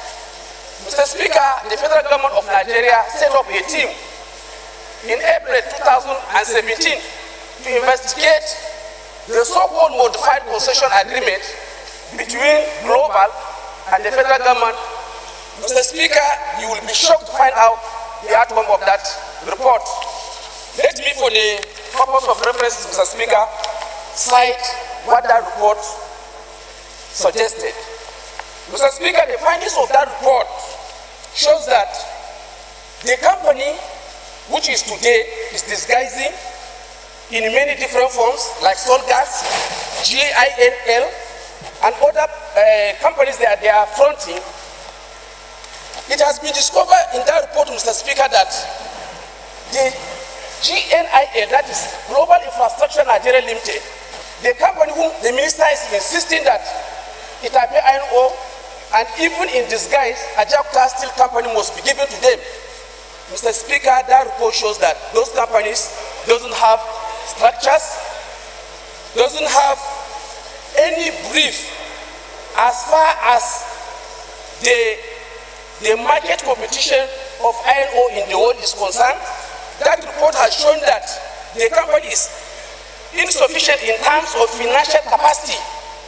Mr. Speaker, the report went ahead to say that as far as those companies are concerned, they are not technical sound to carry out this exercise or to manage Itape and Ajakuta. Mr. Speaker, I can list a lot of negative or indictments that the federal government team indicted GINL, Mr. Speaker, which is also part of the present PricewaterhouseCoopers investigators or consultants. Mr. Speaker, if a company doesn't have a capacity to manage our resources, why would the minister be insisting that it must be given to them? I am surprised, Mr. Speaker. Mr. Speaker, the Honorable Minister wrote a letter to the Presidency just 1 month. 1 month, Speaker, after that indictment, encouraging Mr. President to accept the concession. Mr. Speaker, what interest does he have? And Mr. Speaker, in making reference in that letter, he was referring to a letter that was written by this company much earlier before the federal government was set up. And he has not made reference in a positive manner to the federal government team report that indicted this company. Mr. Speaker, what is his interest? In fact, Mr. Speaker, let us not share from our responsibility. A minister in the Federal Republic of Nigeria is not more than the National Assembly. We are a creation of the Constitution, and we have the powers, Mr. Speaker. Let us not go about or around the problem. Mr. Speaker, I'm suggesting this House must take a decision, and a resolution must be passed by this Honorable House, Mr. Speaker, to the effect that all the concessional agreement or whatever it is must be halted until and unless we have finished and concluded matters on this issue. Because if we continue like this, Mr. Speaker, we will be touching the problems without hitting it. Mr. Speaker, we need to hit it once and for all. Let us not shy away. A minister's impunity cannot dwarf this Honorable House. We are equal to the task we have been elected, and this is the interest of Nigerians. If we cannot stand as people that have been given the mandate of Nigerians, we will start with George Astrow. Mr. Speaker, I add that the other players that this process of concession must be halted. It must be halted in whatever way we have to pass a resolution. Thank you for this opportunity, Mr. Speaker. Honorable Toby. Thank you, Mr. Speaker. Honorable colleagues, my name is Toby Okechukwu.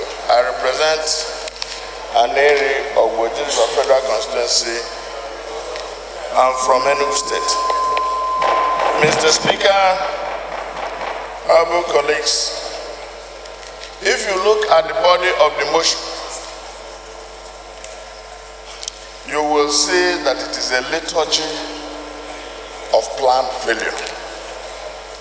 It is organized to fail because the institutions and the structures that government has put in place to ensure that transactions of this nature are successful are completely absent. When you look at the procedure, the body of the motion says that BPE, ICRC were excluded from making input. Mr. Speaker, if you look at the transaction, the consultants that have been chosen for this purpose, one is PricewaterhouseCoopers, a company that has been discredited worldwide, and as our last count, it's been discredited in South Africa. And if you look at Greenwich, the company that has been authorized to be the transaction advisors, apart from the fact that the motion says that the legal instrument, that company is owned by the political mentor of the Honorable Minister, Honorable Kayode Fayemi.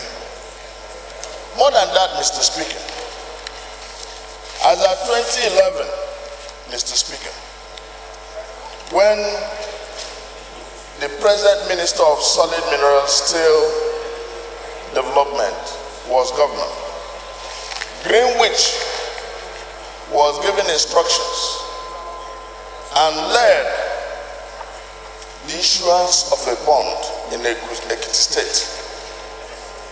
And it says, Ekiti State Government of Nigeria, offer of subscription, 20 billion, 14.5% fixed rate bond due 2018. Lead issuing house, Greenwich Trust Limited. Mr. Speaker, this is not just ordinary coincidence.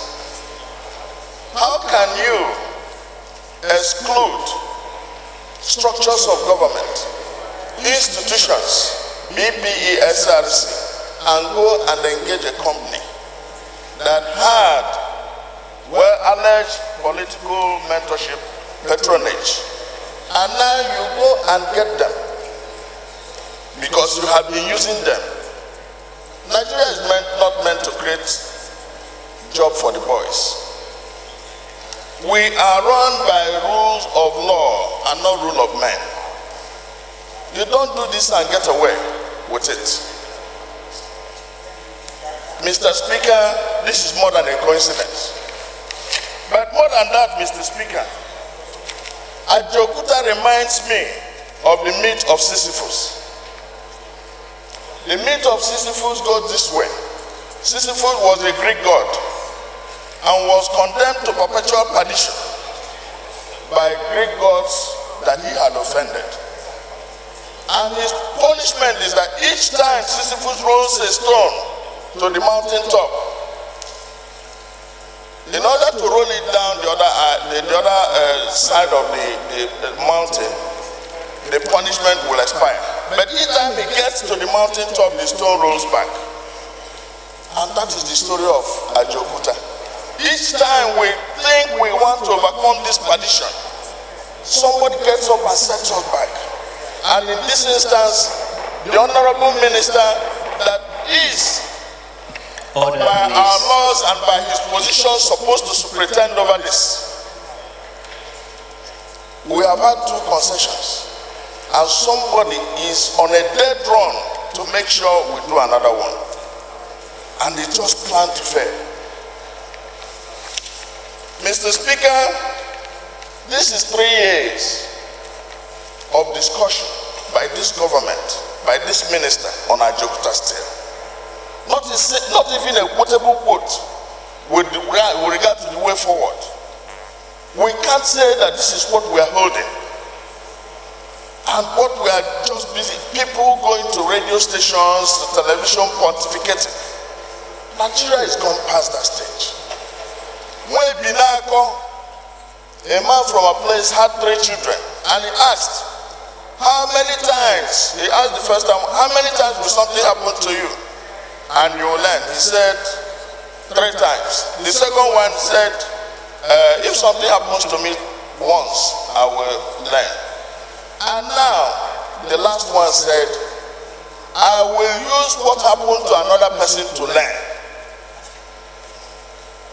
Is it that the minister has no capacity to understand that this structure, Ajokuta Steel, cannot be superintended and could not be put to function this way.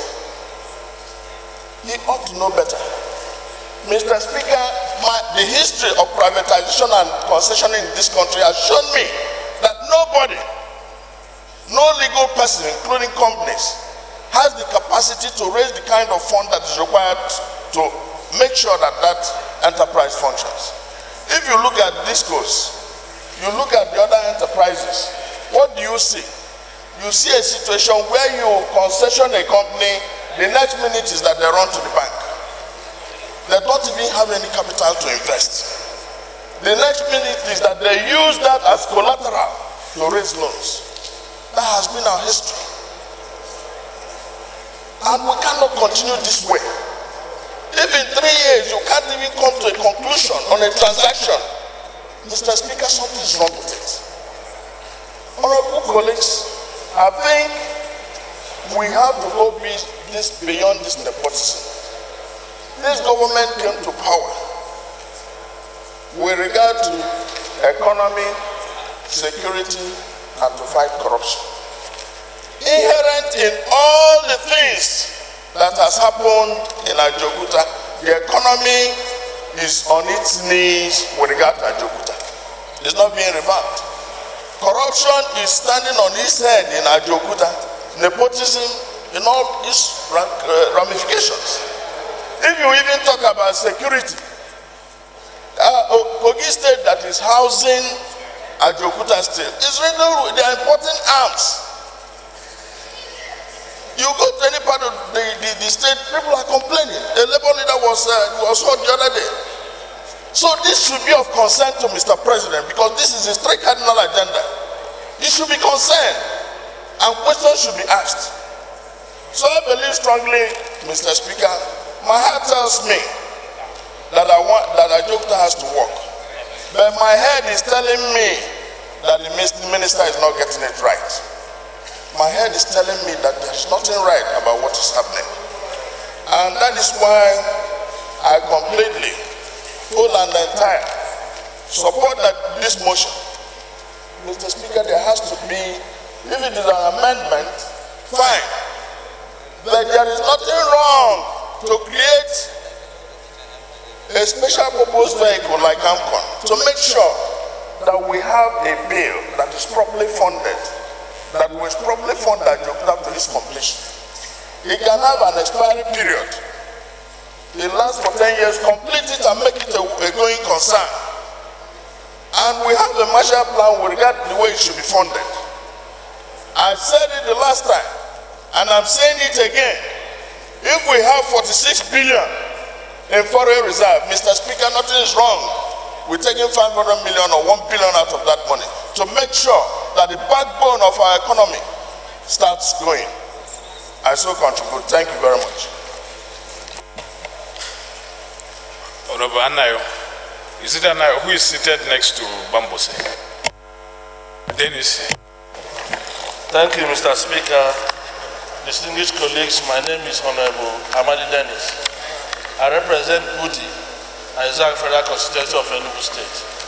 Mr. Speaker, I've listened to a lot of my colleagues that have spoken on this motion, and I wish to lend my voice.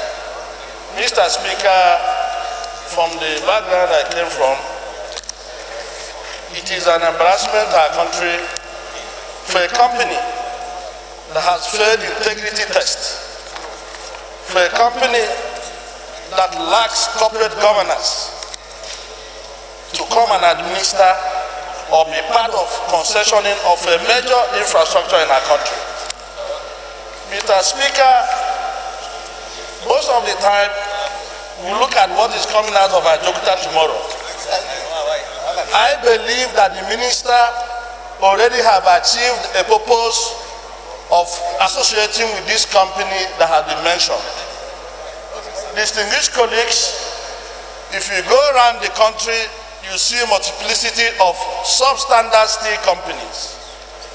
Each and every one of us live in an environment where Nigerians are scampering in dustbins to pick either containers for milk, for canned drink, for iron that have been used before now. The consolidation is that these melting companies are producing alloyed metals in place of real iron. And we are having failures of houses failing in Nigeria. People are losing their lives from collapsed properties. I sincerely believe, Mr. Speaker, that the minister, directly or indirectly, will also have association with these melting companies, and in that light have been pursuing an agenda that will enable Ajaokuta not to work. Distinguished colleagues, the state that Ajaokuta it is today, it will take Nigeria a rolling plan of 20 years on an analyzed expense of about $3 billion to come to the stage where we are today. So if we've achieved 98% completion, I see no reason why we should not exercise patience to enable Ajaokuta work before we decide what next will happen to that industry. Sweden, Russia, and other countries of the world, they are all exporting iron. Even our old locomotive railway engines that were in the country before, on the old gauge, they were all exported to China to melt back and bring iron products to Nigeria. I see no reason when we have the raw material nearby in Ajaokuta at Itabe, and we'll allow a company that is not globally certified to have integrity to come and run down the destiny of our children, the destiny of people whom we've come here to represent. One of us, the speakers, mentioned that on direct employment we are losing over 40 million employable youths. But I know that the multiplier on our economy by direct employment, that we'll be able to engage over 140 million people within Nigeria and beyond. Therefore, Mr. Speaker, it's not just order, please, honorable colleagues, order, please. It's not just issue of stopping the concession. I believe the minister should be brought to book to be investigated thoroughly on the correlation between that company and the company he has used before while in his state. Therefore, Mr. Speaker, my colleagues, I claim the indulgence to lend their weight to this motion. Let us get to the root of this matter. If there is the only problem we can solve for Nigeria, we would have written our names in gold. Thank you, Mr. Speaker. Last from this row, Honorable Mahmoud. Thank you, Mr. Speaker, honorable colleagues. My name is Mahmoud Mohammed. I represent Agay Lapai Federal Constituency of Niger State. Mr. Speaker, without prejudice to your powers as the Speaker of the Federal House of Representatives of Nigeria, I want to say here that most of the positions of my colleagues here simply indict the minister. Nobody is happy with what is happening here, and on this floor, a vote of no confidence has been passed on the minister. My worry here is we need to reclaim our lost glory, because when we make resolution on this floor and we allow them to just go like that without any action, we will continue to sit down here, make legislation, pass resolutions that will never see the light of the day. Mr. Speaker, my honorable colleagues, it is my prayers that the debate on this particular motion, we all know that we are all in pains, we share common voice, common opinion about what is happening at the Ajaokuta Sea Company. I therefore pray that Mr. Speaker will direct the appropriate thing to be done so that we reclaim our glory. It is our right, constitutional right, Mr. Speaker. I am paying as I speak here. I hope that my colleagues will support and understand where I'm going, so that we take a position. We have said this is what we want. If they say no, we also have our own powers. We should not let it be that they must have, the executive must have their way all the time. What is happening to the resolution passed against the minister? What are we supposed to do next? I think if we pay our attention to this, we will not be sitting down here passing laws and resolutions that will never be respected by the executive. Thank you, Mr. Speaker, for the opportunity. Thank you, my. Honorable Engineer Farouk. Thank you, Mr. Speaker. Honorable colleagues, I'm Honorable Engineer Abdullah Omar Farouk, representing the good people of Birnin Kebbi, Kalgobo, the Federal Constituency. Mr. Speaker, I must thank you again for allowing this debate on this very important motion to continue more than the time stipulated earlier. The reason is we are talking about the core economic value of this country. Mr. Speaker, last 2 weeks we had a summit on steel sector, and we were told how important and potential this steel, especially the Adapter Steel Complex, is to us and to our economy. Mr. Speaker, I happen to be a student of international politics, and one of the topics we discussed thoroughly was the international conspiracy against the Adapter Steel Complex. I could still recall, Mr. Speaker, our submissions that time, that Nigerians are being used to scuttle this important gigantic project that will see us through economically. And this is exactly the demonstration from all the discussions being said about the minister is just come to the truth that our own people, our own leaders are being used by the international community, especially the Western economic order, to undermine our economic interests. And the reason is simple. They wouldn't want us to be at par. They would always want to be a subservient nation that would be beggarly to them.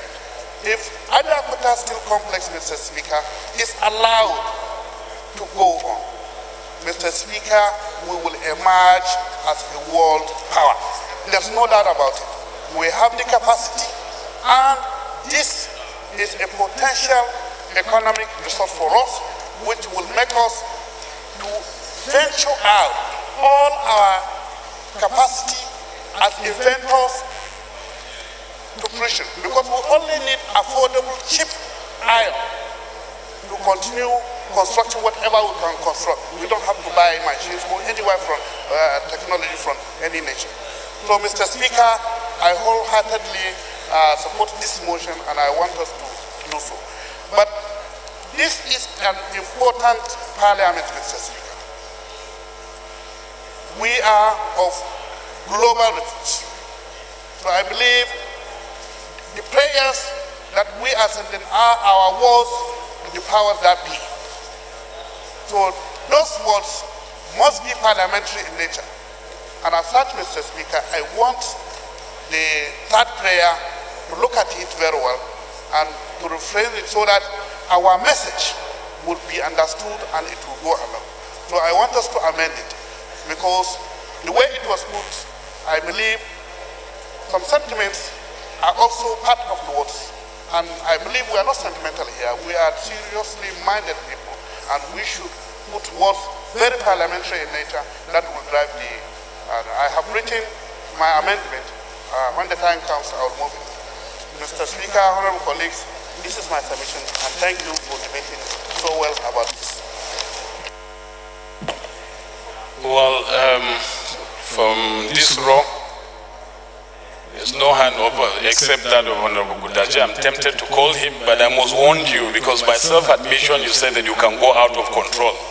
You know, this is a very serious matter we're debating, so please try and keep yourself in control. Okay, Honorable Gudaji. Thank you, Mr. Speaker. My respected colleagues, my name is Honorable Muhammad Gudaji Kazaure, member representing Kazaure, Roni, Wiwa, Enkwaji. Mr. Speaker, I'm from Jigawa State. Mr. Speaker, this is why I want to contribute is very, very important issue, because, Mr. Speaker, since I was a small boy, I heard that billions of dollars are invested in that Ajakuta, and yet no benefit from the common man. That is why I said I have to contribute, because if you said now you are going to allow somebody to just concession, put public money in that place, invest in some of the money diverted to some people's pocket, and some still the place is there. You went there, Mr. Speaker, 3 weeks ago. You see with your eye. You see the investment. You see how the important that place are to the development of this country. I can remember I read one article that Ajaokuta was commissioning same day with Indians Ajaokuta Steel Company. So now look at, Mr. Speaker, look at how Indian developed in terms of steel, automobiles, and others. They are even exporting from that steel company. They are creating chocolates of cars, now even aeroplanes. So, Mr. Speaker, if you say you spend money for a long time in that place and release that place to one company or individual person, it's completely to our people and the government in general. So, Mr. Speaker, my advice to this House and the federal government and the President himself, that we're supposed to complete that project, let the place remain with the government, run by the government, because the money you spend, if you say you give the company, as I said, it's a loss. That we should not allow anybody to take this company, to take this Ajaokuta to the company. Let this place, and look at the prayer one. I see, if it is possible, it's possible. This is possible for us to make a bill for an act to provide for the completion of Ajaokuta Steel Company and prohibit the concession. This bill is very important, Mr. Speaker.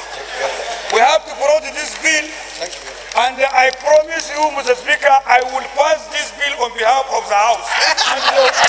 Thank you very much, Mr. Speaker. Thank you, Mr. Speaker. Thank you very much. Okay. We'll take a few more and then we'll close the debate.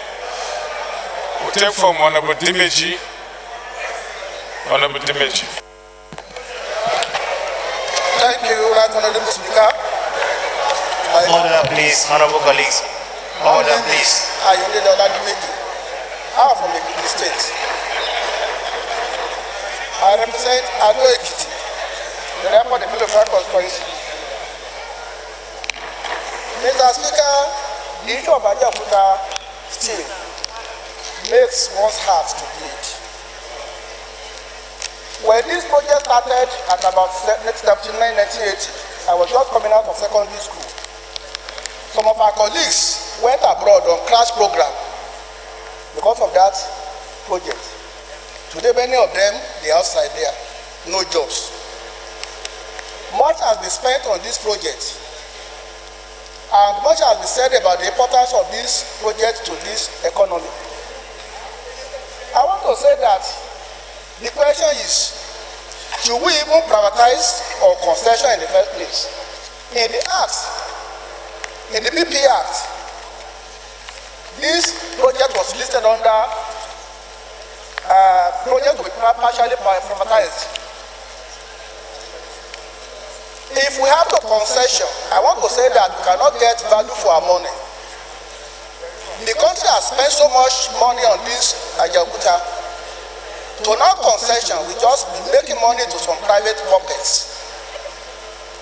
The best advice is for the government to complete this project.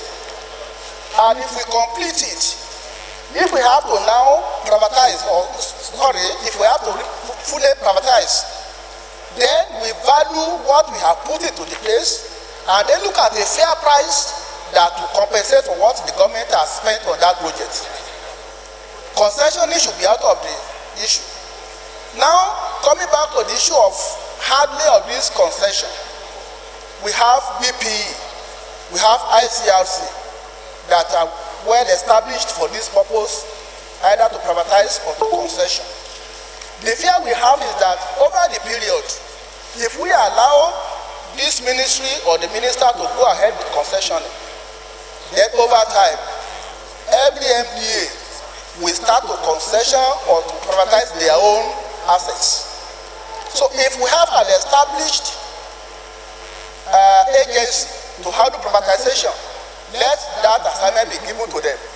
If there's another one for concessioning, let the right agency handle that project. But to allow a minister to wake up and start to carry out concession, we never allow for arm's length transaction. The issue of the company that is being assigned the transaction of transaction consultants is key. Apart from the fact that there is a relationship between the minister and that company, the issue is the competence of the company in the first place. Greenwich Trust is an operator in the country. To a company, to a firm that's, appointing a firm that is discredited in multiple jurisdictions as a transaction advisor, what is the conclusion that can be drawn from there? So 2 minutes so that we can take as much as possible and we'll close the debate. Honorable Chris, you have been moving from one place to the other. I've not. Thank you, the Right Honorable Speaker, my distinguished colleagues. I remain Honorable Chris Emeka Azubo. I represent the people of Nnewi North, Nnewi South, and Ekusigo Federal Constituency. And I want to quickly thank the vote of the motion and all my colleagues who have contributed before now. But I want to quickly tell my colleagues that this motion is timeless. One, Ajokuta is about national pride. It's about national security. It's about national productivity because it's a fulcrum on which so many sectors of the economy will rely on and depend on. I tell you, you cannot discuss steel without discussing the iron ore and aluminium. There are critical infrastructures over time we have neglected, which have hampered our industrial development.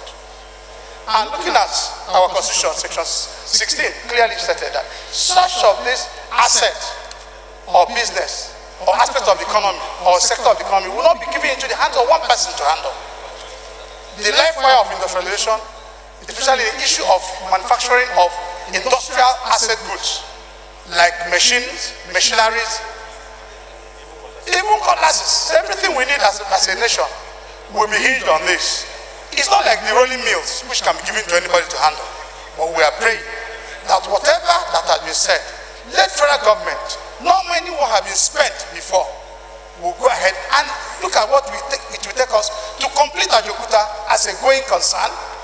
If properly managed over time, and you want to commercialize before privatization, then you can follow that through. But I can assure you that we Nigerians are willing, if that company will come on the stock exchange under an IPO, we are willing to buy shares to have a properly structured steel industry which will catalyze industrial development. As you understand, I'm from Nnewi. There are critical infrastructures that we need to have that will help us to develop in automobile, locomotive, and aviation industry. It is only steel that can help us. And once we have Ajokuta and the Korabas working well, I can attest to the fact that we start manufacturing machineries and industrial goods, which will help us to depend less on a lot of things and will become one of the world powers. I want to stop here and thank all those who have contributed, and I'll ask that we kindly support this motion because it will bring about the promise we made Nigerians in this 8th Assembly, and Nigerians will feel us positive. Thank you, Mr. Chairman. Honorable Obina, but 2 minutes, then TJ will round up. Thank you, Right Honorable Speaker, Right Honorable colleagues. My name is Obina Chidoka, representing Idemili North, Idemili South Federal Constituency of Anambra State. Mr. Speaker, the Ajokuta Steel Company has become emblematic of the issues that affect the Nigerian state. While Honorable Budaje was speaking, he actually mentioned India. And recently we were in India and somebody asked me, how is India? And I simply said, India is like Nigeria. The only difference is that they've made conscious effort in investing in critical infrastructure that will aid the advancement of the country. There is a still war going on in the country, in the world today. And I'm happy you, as Mr. Speaker, has been to Ajaokuta and you've seen things for yourself firsthand. So nobody can tell you what is going on there. Also, I'm very happy that the federal government has established the Economic Recovery Growth Plan, out of which they set up the labs.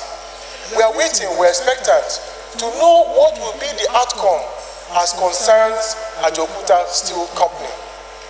And what we have here are very weighty allegations, very weighty. Talking about PricewaterhouseCoopers and of course the engagement by PricewaterhouseCoopers by a second party. And some of the issues that they mentioned that the minister has done. Did this minister, Fayemi, start this issue? No, of course he didn't. But is it part of what is going on now? And those are the issues that will be determined by the committee. And finally, Mr. Speaker, it is very important to know this, that this concessioning has been done by 2 other previous agreements, and it never worked. The Nigerian Airways was concessioned, it never worked.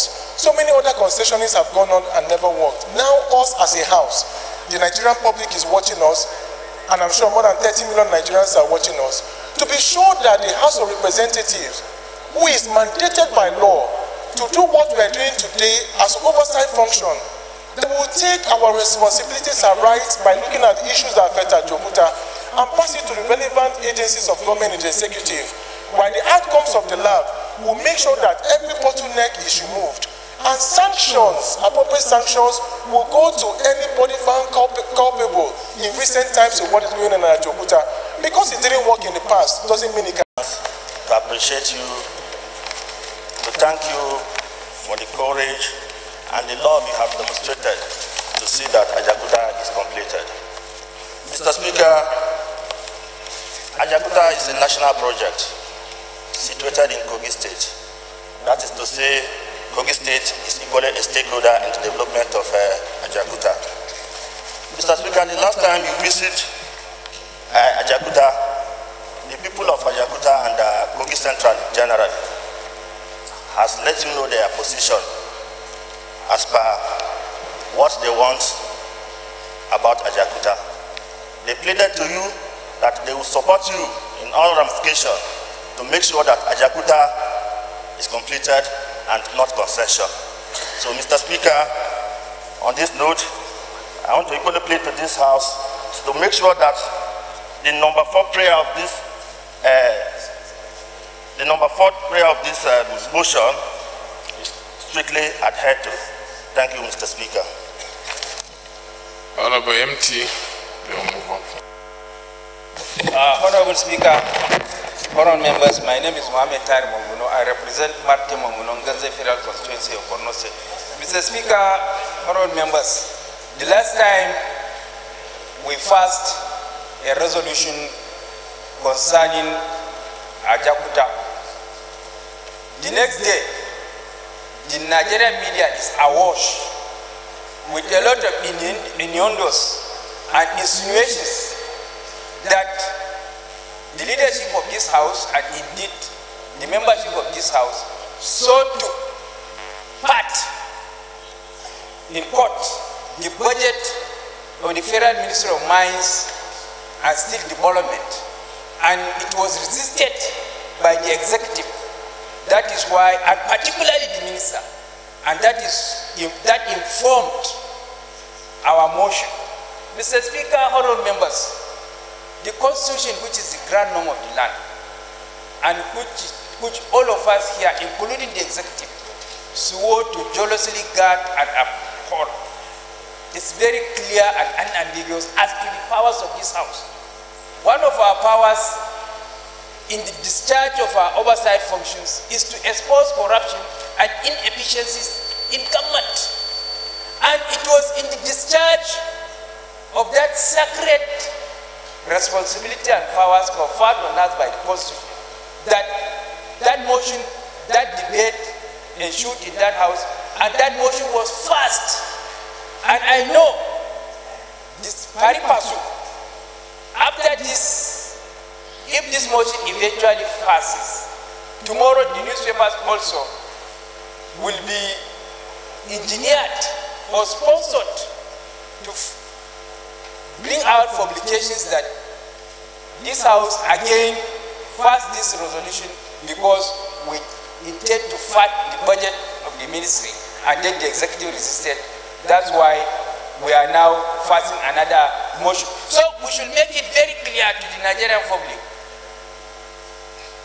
the gullible Nigerian public, that we are doing this in the discharge of the powers conferred on us by the Constitution to investigate where there is alleged corruption, to expose inefficiencies in the operation of government, and also to bring out corruption in the operation of government. It was in the discharge of that sacred responsibility that we passed this motion.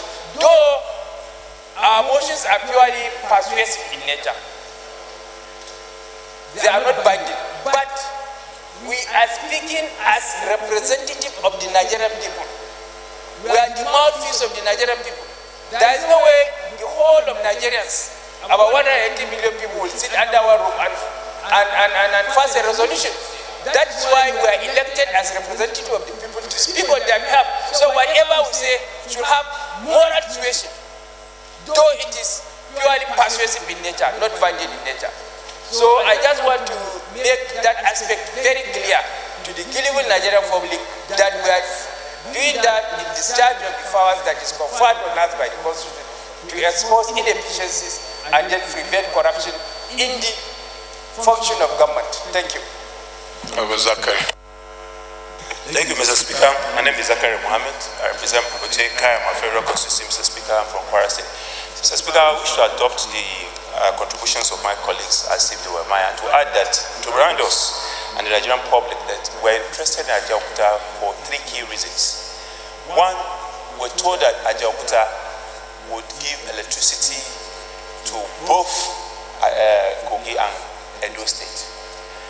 That was part of the submission. Ajaokuta has the capability to give us 100,000 direct jobs, 2 million indirect jobs. What does that infer into our economy? So we shouldn't go to rhetorics. Look at these issues from this point of view. And that's why we know after our resolution, like he said, there will be the PR thing that will be done on the part of the executive. But Nigerians must be guided and not miss a point. The truth is that we want Ajaokuta to work. Why do we want Ajaokuta to work? There's no country that would be surviving without there's no country that will have that kind of investment and just look the other way. We've invested so much and we still have not gotten results for it. And some people are playing drama with us. So as an institution, Mr. Speaker, we may have to go further down and get more drastic with whatever we have to. We have passed the resolution. After the resolution, what do? We just must be drastic. Let's look at our books. What exactly is the next step? And I want to urge our colleagues, let's support this motion and let it pass for the good of the country. Thank you, Mr. Speaker. Honorable Nana. Thank you, Mr. Speaker, honorable colleagues. Raphael Nana is my name. Mr. Speaker, I think the spirit of the motion is very clear. And as a parliament, we feel the pulse of the people better than any other organ. And we are raising questions why an organization that have its integrity shaken globally, discredited globally, should be the priority choice of Nigeria. Is here a dumping ground for failed professional outfits? That's the question. And as the people who have right to ask questions, especially where public fund is committed. And from the body of the motion, that amounting to about 2 billion have already been approved for this. And we'll start to ask some fundamental questions. How? This audit, mere financial audit, value audit.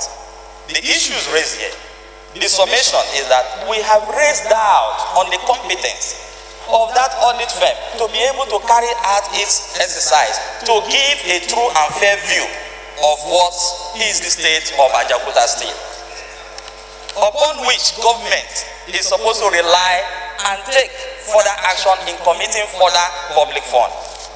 And the question is, the monies to be paid to this audit fund, will it be a proper and legitimate charge on public fund? Will Nigerians be having value for engaging them? I think that is what is fundamental here. Ordinarily, I want to ask a question. I have seen the time the parliament have given to this. They should ordinarily send a message to the executive of the importance attached to this very critical issue, and expect the executive to also be grateful to the parliament, because what we are trying to do and what we are saying, that for the first time, let's see the issue of Ajaokuta scale working. I don't think this government will also want to go into the history book like other governments who have spent public funds on Ajaokuta and nothing productive coming out of it. I know this government will want Ajaokuta State to work. Then if this government is interested in doing that, they should listen to the voice of Nigerians emanating from these hallowed chambers. And that is what I'm saying. I come to be worried also as a member of the ruling party, APC. And I ask myself, the minister in question, are you really committed in projecting this government or the market in this government by the actions and inactions that have been seen and followed all this while relating to Ajaokuta scale? And what we are saying is this: I don't think the minister will be doing this government good by helping to reduce or demean the transparency record which this government had come in place and want to portray. This government promised Nigerians to carry its business in a transparent way, promise a transparent government. I don't think any minister should find any joy in derailing from that. Mr. Speaker, I want to conclude that ordinarily in other climes, if heavy issues have been raised surrounding transactions of this nature, ordinarily I will expect the minister on his own volition to step aside until this investigation is completed. Mr. Speaker, in other climes and democracies, I will expect the government, with the heavy issues raised concerning these transactions, to call, because they have the disciplinary powers, to call that public officer to step aside. Our public service rules empowers that, so that we can be able to have unfettered access to information in this investigation in the interest of the public of Nigerians. With the minister, who have ordinarily passed the vote of no confidence on, still sitting on there, I have my fear that he may use his office to obstruct the course of investigation, obstruct the course of justice into this matter. And if this government is really serious of making Nigerians believe they are fighting corruption, they want to encourage transparency in public service, I think they need to do the needful. Finally, I'm an accountant. Ordinarily, I will also expect this company in question, with the integrity being put into doubt by Nigerians, not only by Nigerians, because we represent Nigerians.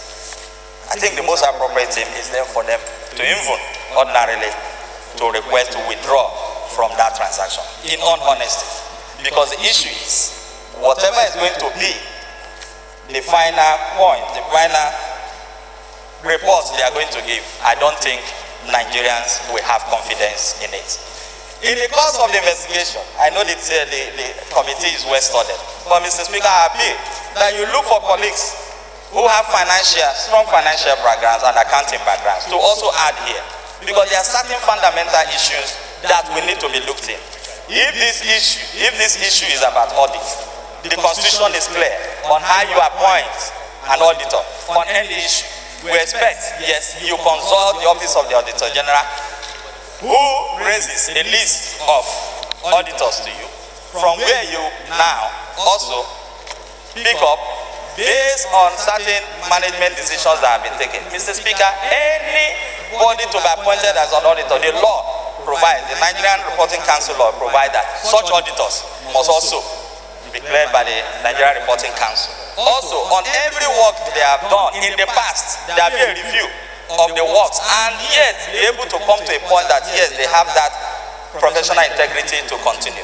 I wouldn't want to devolve that, and that is why it's important that people with very strong financial and auditing are engaged, because there are very serious issues raised. I will stop at this point, but to draw the attention of government that a fundamental issue has been raised, that the concessioning process did not include two statutory government agencies charged with that responsibility. That puts this whole exercise, puts it under inquiry and puts it under question. And I think the government should do the needful to make sure that the rule of law is upheld in the conduct of the concessioning, if at all, in Ajaokuta State. Thank you, Mr. Speaker. Honorable Chikere, and then Honorable Yakubu, round of finally. Mr. Speaker, my name is Ken Chikere. I represent Port Harcourt Federal Constituency 1. I'm from Rivers State. Mr. Speaker, I want to join others to support this motion, which ordinarily seeks just to expand the scope or investigations of and ordinarily I would believe an existing ad hoc committee to look into the propriety of using discredited institutions that are named, Rice, Water and all, in the issue of privatization of Ajaokuta. So I support the motion. That is my first point. My second point is to generally adopt the things that have already been said. A lot of submissions have been made, and I recall the one made by Honorable Toby here. So I adopt all of them.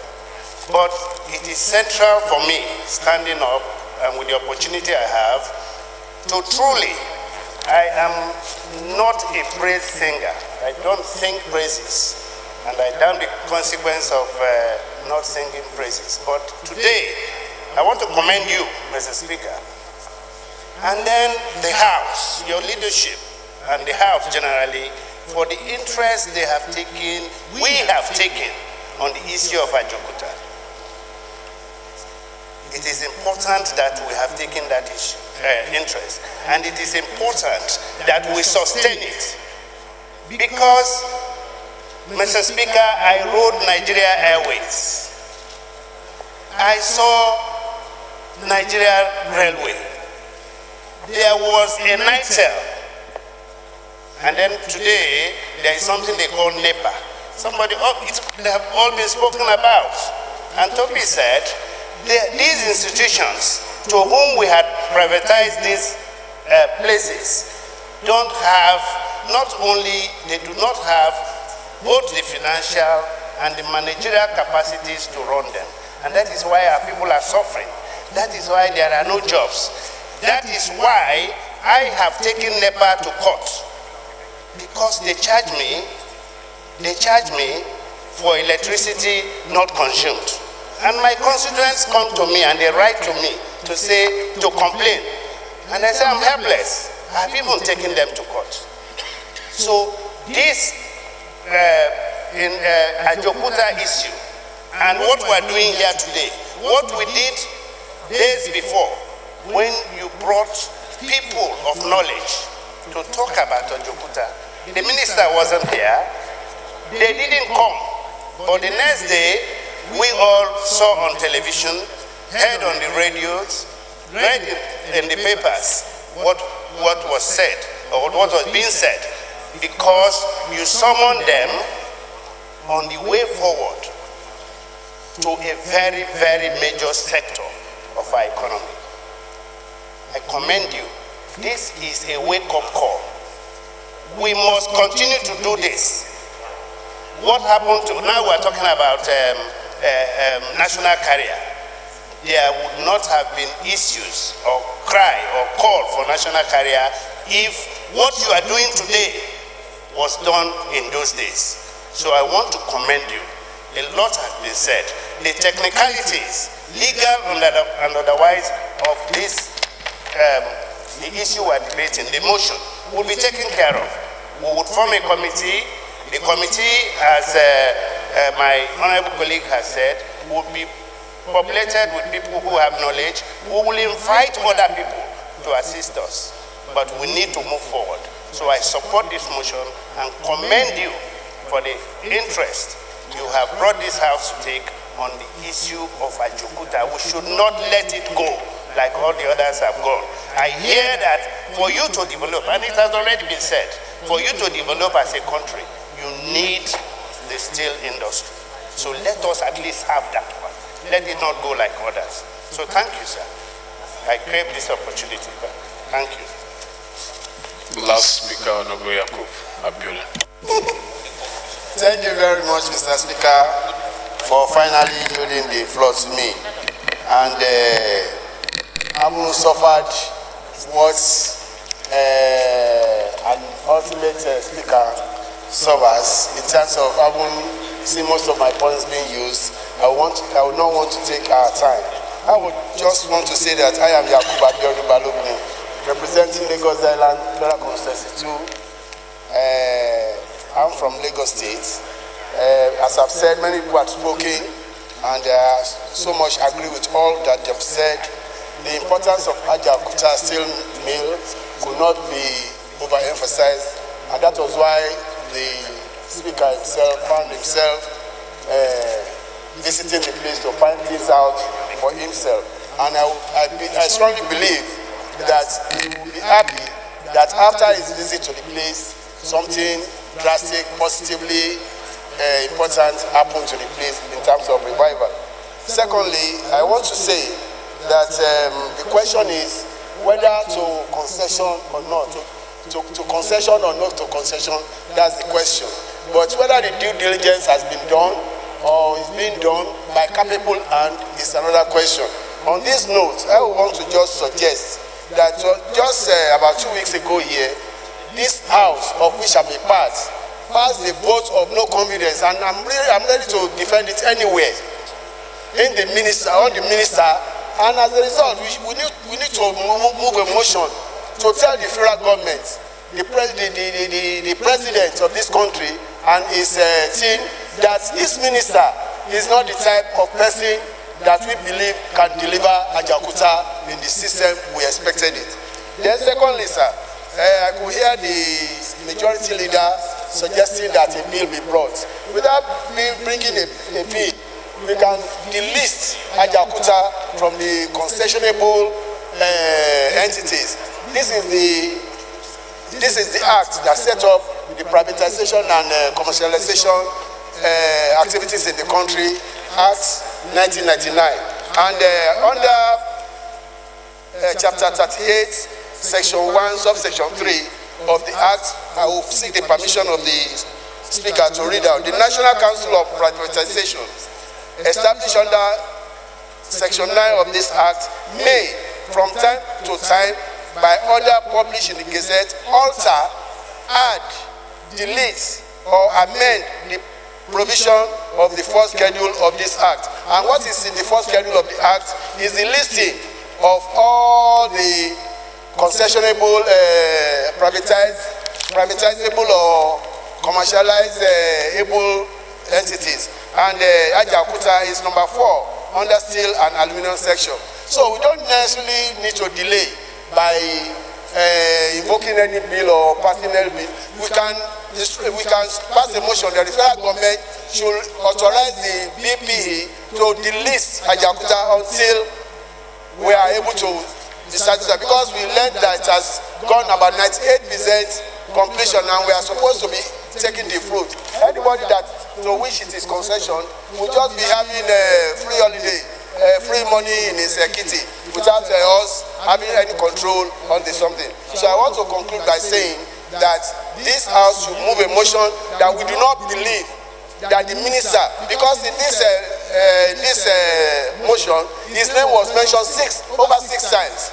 I counted 6 times. So that shows that we is the person that is trying to fast track things so that the country will not get the advantage of what she would derive from the project. So on this note, sir, I thank you very much, and I want us to raise the motion to ask the BP to delist Ajaokuta for the meantime. Thank you very much. That should have come by way of amendment. We've exhausted the debates, and then we'll take amendments. First is from Honorable Engineer Farouk.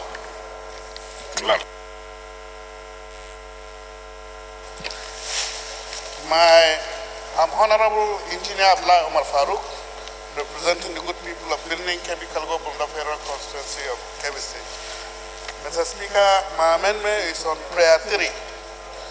I would want it to replace the wordings there with the following. Further expand the mandate of the ad hoc committee to determine whether or not there is pecuniary interest on the part of the Minister of Mines and Trade in the appointment of the firm Greenwich Trust Limited as transaction advisor for Ajaokuta Steel Complex audit.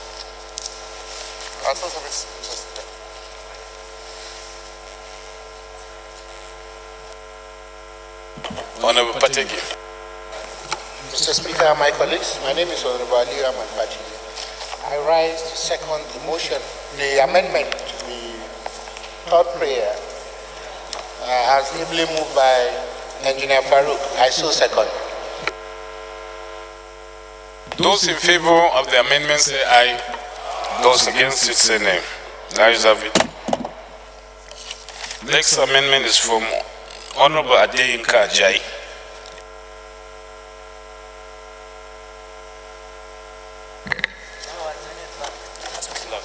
Thank you, Mr. Speaker.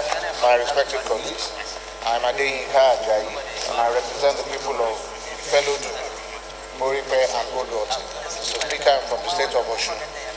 My amendment is that we remove the name Mr. Kayode Fayemi as appears in prayer 2, 3, and Honorable Kayode Fayemi in prayer 4, and replace them with the Minister of Solid Minerals, Mines and Steel Development, so as to remove the personal issue of naming an individual, because he's acting in his official capacity as the Minister of the Federal Republic of Nigeria. Mr. Speaker, my respected colleagues, that is my amendment. Seconder. Hope you have heard the amendment. Honorable Chris, you want to second? Hello, Mr. Speaker, my distinguished colleagues. My name is Christian Meka Azuko, and I rise to second the amendment that is moved by Honorable Yinka Ajayi. I so second. Those in favor of the amendment say aye. Those against it say nay. Nays have it.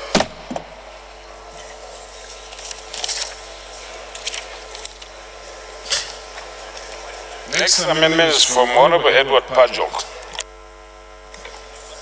Thank you, Mr. Speaker. Mr. Speaker, my name is Edward Pajok. May I move for an additional prayer to declare the steel sector to be a major sector of the economy and urge the Senate to concur in line with Section 16, Subsection 4 of the Constitution. I so move. Seconder, Honorable Nana. Thank you, Mr. Speaker, honorable colleagues. Rafael Nana is my name. Present I have isn't it federal constituency. I rise to second the motion as moved by Honorable Edward Bajo. Those in favor of the amendment say aye. Those against it say nay. Ayes have it. Next is from Honorable Abbas Tajuddin. I don't think it's on the floor. You are walking to the floor.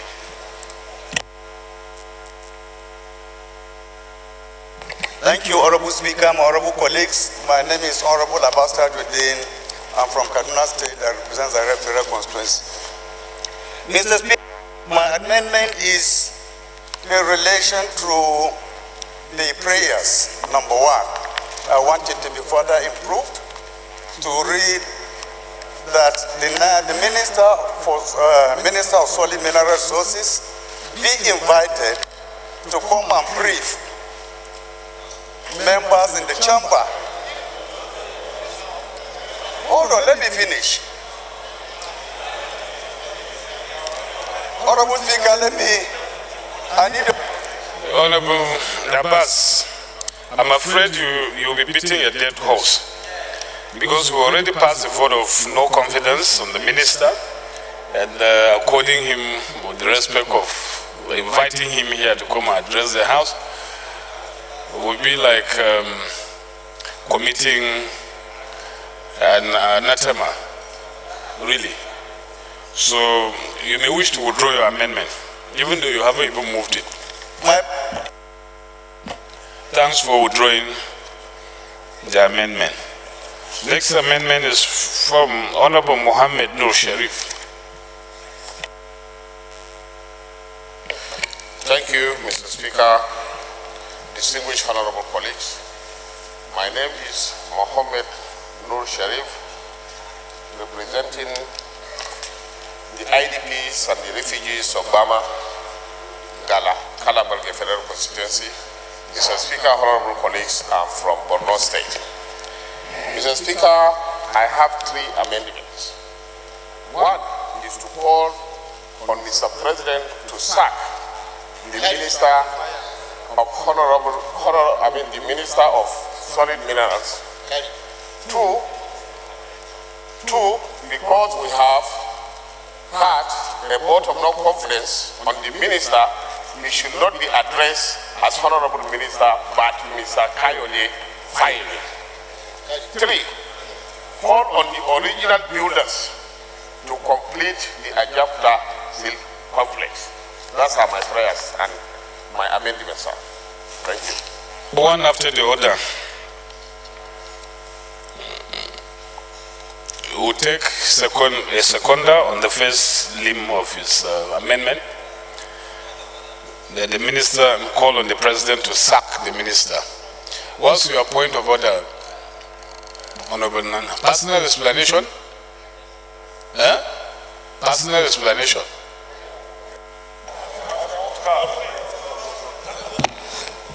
Mr. Speaker, with the greatest respect, my name is Honorable Raphael Ibukwe. Mr. Speaker, personal explanation, I'm part of this parliament, and we have passed a vote of no confidence on the minister. Ordinarily, in my presentation, we said in developed crimes, there is enough ground even for the minister to resign or the president to sack. We have done the needful by putting the moral burden on the executive arm, and Nigerians are watching. I feel going a step further with that might be stretching it too far, so that we are not seen as being sentimental about it, because the issues we have raised here are very, very germane and important to the economic life of this country, and I know Nigerians are with us on it. And let's continue on that. And in view of that, maybe the amendments should be reconsidered as a whole, the 3 of them, so we don't rob ourselves of the good effort we've made in this exercise. With the greatest respect to the mover.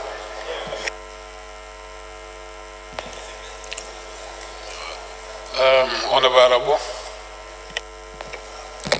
Thank you, Mr. Speaker, my colleagues. Simon Honorable is my name. One is tempted to agree, but since there is a committee that is going to investigate, I think if there is an issue like that, it should be one of the recommendations of the committee. I think for the purpose of fair hearing, it might not be fair to just say the president sack him. It may, in the investigation, if it reveals that, why not? Thank you. Okay, I think it might be safe for us to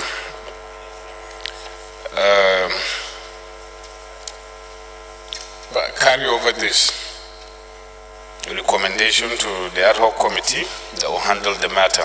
It is so dim, but ordinarily, like just as Honorable Nana has suggested, a vote of no confidence is to say that, as far as we are concerned, he's not the minister here.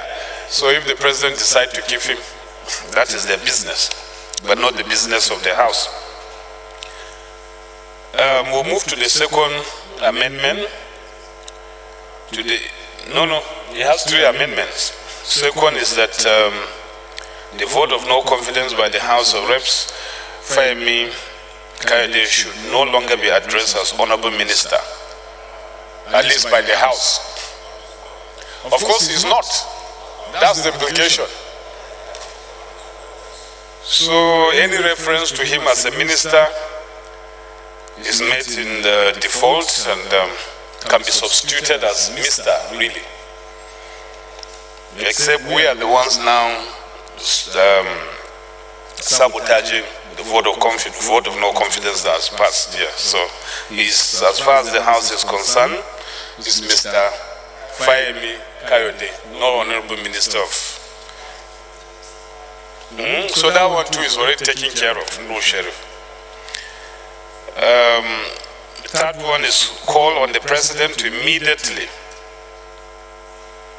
initiate contact with the original builders and engage their services to see to the completion of Ajaokuta Steel Complex.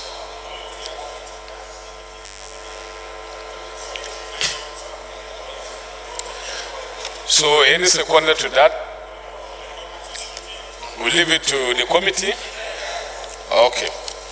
So fantastic suggestions, but most of them are already covered. Honorable Mahmoud Mohammed. Honorable colleagues, my name is Mahmoud Mohammed. I stand here at the pleasure of people of Agay and Labai Federal Constituency. My amendment has been taken by event. I therefore sought to withdraw the amendment. Thank you, Mr. Okay, amendment withdrawn by the mover of the amendment. Honorable Dennis Amadi.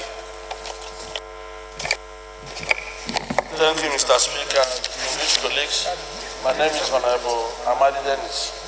I represent Budi, Ezra Federal Constituency of Enugu State. Mr. Speaker, my amendment has been overtaken by earlier amendment done by our colleagues. So this one follows the other one, is withdrawn. It's been covered. Next, 2 amendments are from Lagos. One from Surulere, the other one from Lagos Island. So we'll take the one from Surulere first. Surulere, one constituency. Leader. Thank you, Mr. Speaker. Mr. Speaker, my amendment simply is an addition to prayer 1. That is to amend the Privatization Act to delete Ajaokuta Steel Company from Ajaokuta Steel from the schedule of the Act. That's the amendment, to delete it from the Privatization Act.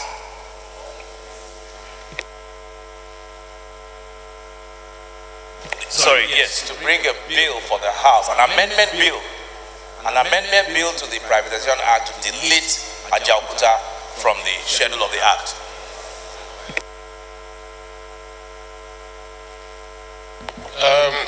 Honorable Yakub, how do you reconcile that one? So this one is island versus mainland.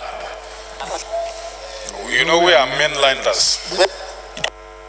I believe mine is immediate because this provision under Chapter 38, Part 1 enables the National Council of Privatization established under Section 9 of this Act to alter, add, delete, and amend the provision of the first schedule. And this Ajaokuta is listed under steel and aluminium sector, item number 4 there. The board, the BPE, has the right at any time to delete the offensive, the subject matter pending the time we are sure of the situation. So we don't need any bill for now. No, the reason why I said he should raise this is for us to decide. Now, I don't know if the National Council on Privatization is formed, because there was a time we debated this motion here. I don't know if it's been properly constituted. If it's not been properly constituted, then it means that there's nobody we can even appeal to in line with the resolution you have moved. So the leader now, by his own amendment, is saying we should do it. In your own amendment, you are saying we should take it, recommend that the body who can easily do it should do it without passing through the rigors of an amendment.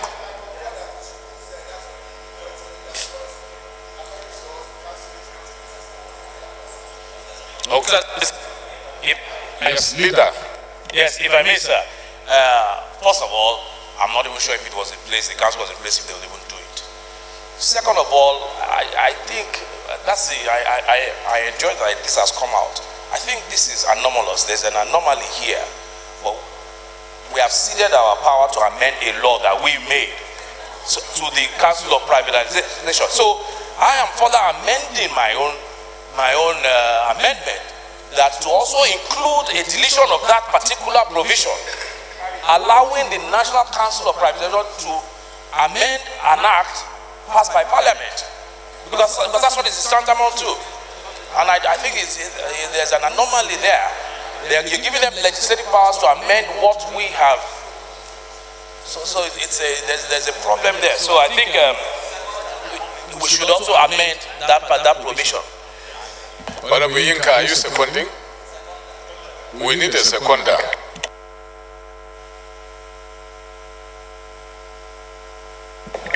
I believe that the task that you have given me is very simple. Only to add that the amendment, the second amendment, as proposed by the leader, is apt. Because if you still retain that power with the NCP can bring back that. So, just on the second leg, Mr. Speaker, I second the prayer that will take the power away from the NCP. I so second. It's been seconded, Honorable Zakari. No, it's seconding the two. So those in favor of the amendment say aye. Those against it say nay. Ayes have it.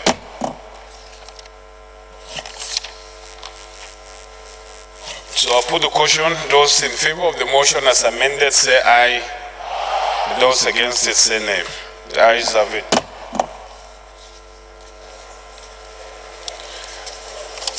And we move on, but with the speed of light. Osai has left with the speed of light, so the second order of the day is a motion on urgent need to investigate non-remittance of 20 trillion stamp duty accrual from 1st April 2013 to 31st March 2017 into the consolidated revenue account of banks and other financial institutions through Nigeria Interbank Settlement System, NIBSS, standing in the name of Honorable DC Hosea. Honorable Hosea is now invited to move the motion. Thank you, Mr. Speaker, honorable colleagues. Point of order from Honorable Said. Honorable Hosea. Thank you, Mr. Speaker, honorable colleagues. My name is Said Akani Fijabi. I'm representing the Southwest Northwest Federal Constituency. Mr. Speaker, my point of order is on this motion. Mr. Speaker, I want you also to remember that sometimes last year, Honorable Koinde Odene moved a very similar motion on this subject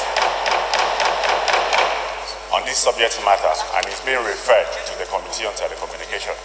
And on this subject matter, I've spoken to the Rules of Business Chairman that there is no need for us to bring this similar motion, because we are on the verge of rounding up and submitting the report. So that's my point of order. Thank you, Mr. Speaker. So, Chairman, Rules and Business, have you looked at the two motions? Are they the same?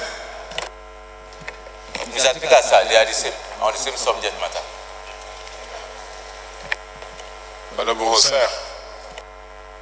Thank you, Mr. Speaker. There are some, though they seem almost similar, but there are some new issues that crop up that need to be properly investigated. I had already contacted the rules and business, and they brought out, they haven't gone through the two motions before we bring out the issue today. So once you're suggesting, Chairman, rules and business. Mr. Speaker, sir, the new development can still be taken care of by the existing committee. I think it was listed in error. I think it should be stepped down so that whatever it is can be taken care of. The committee already examining the issues under the first motion. I just submit, Mr. Speaker. Okay, Honorable Nana, let me take your comment, even though I'm bound by the advice of our own in-house experts. Thank you, Mr. Speaker. I only thank you for the privilege. I only wanted to mention that also as a member of the Committee on Finance, I know that the committee is already doing some work on this as part of remittances from alternative sources of income into the Federation, with the stamp duty also fall into. And I'm happy that my chairman is here. It's just an effort to show that the committee on this side is also working on it. So which is in tandem with what the chairman has said, that the statutory committees are already on it. Honorable Due. Thank you, Mr. Speaker, honorable colleagues. Federal Constituency. Mr. Speaker, I just want to first of all support the point of order raised by my chairman on telecommunications, and also to draw the attention of this House to Order 19,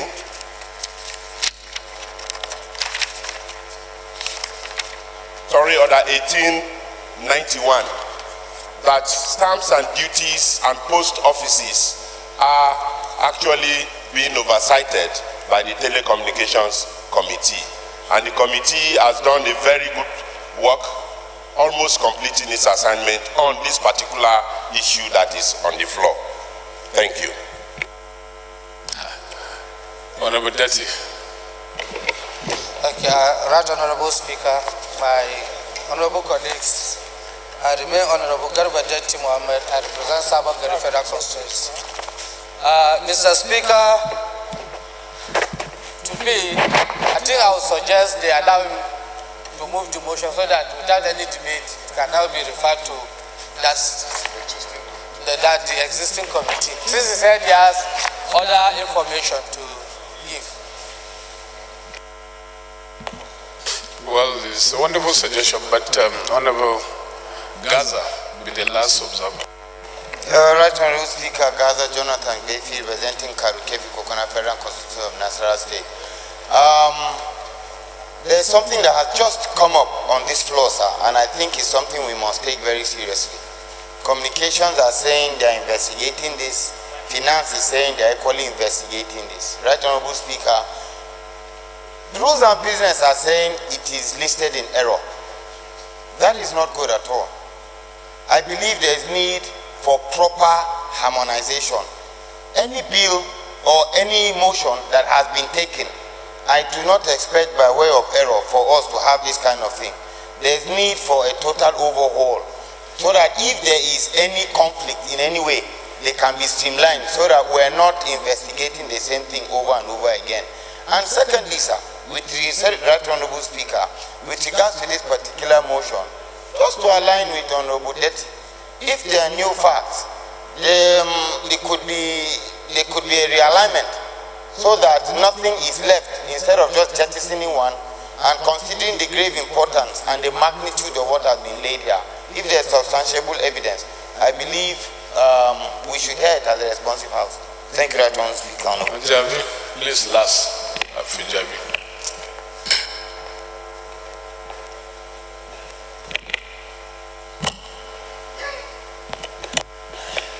Thank you, Mr. Speaker.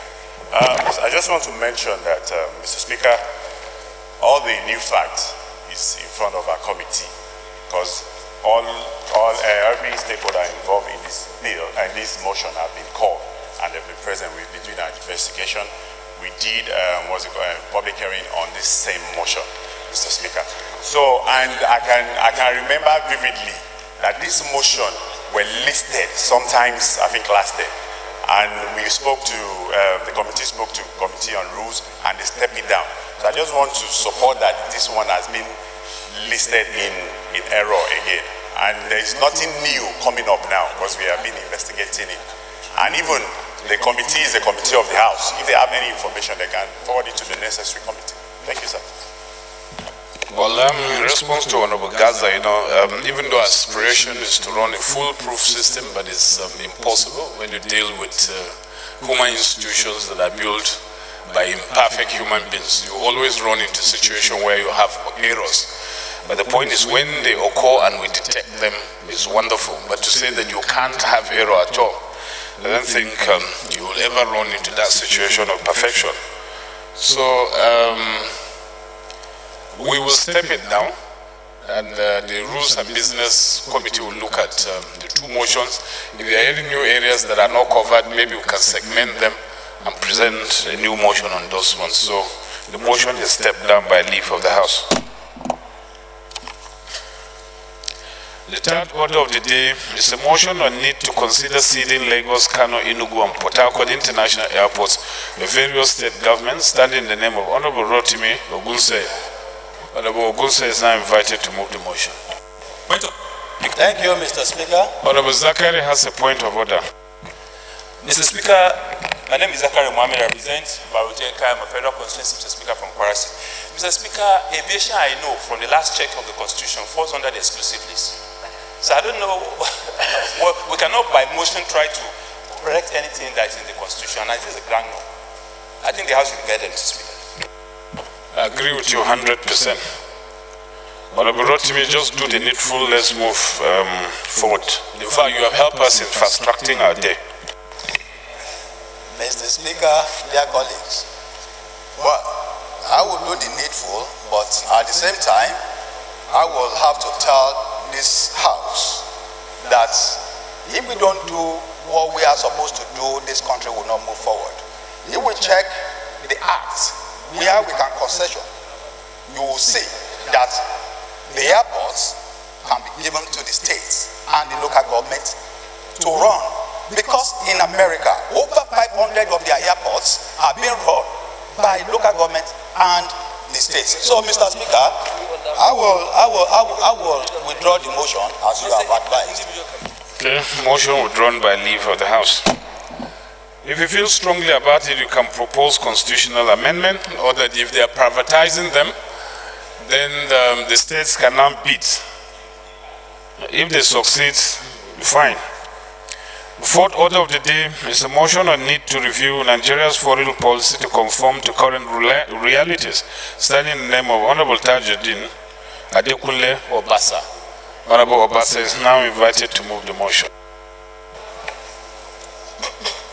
Thank you, Mr. Speaker. Honorable colleagues, my name is Tajuddin Adekunle Obasa, representing Ojo Federal Constituency from Lagos State. The motion need to review Nigeria's foreign policy to conform to current reality. The House notes that since Nigeria gained independence from Great Britain in 1960, it has always maintained a policy of Afrocentrism by having the African continent as the central piece of Nigeria's foreign policy. Also note that successive governments, both military and civilian, have continued to adopt the same policy, with the exception of the military government of General Ibrahim Babangida, under whom the policy was modified to include economic diplomacy. As part of the policy of Afrocentrism, the House are aware that the administrations of President Obasanjo, Yar'Adua, and Jonathan sustained the policy with difference in style and method. However, a review of the policy is long overdue for several reasons that will further enhance the development of the country. The House concerned by the hostile manner in which some African countries like South Africa, Liberia, Sierra Leone, etc., that Nigeria had used its resources to assist at one time or the other maltreat Nigerian citizens.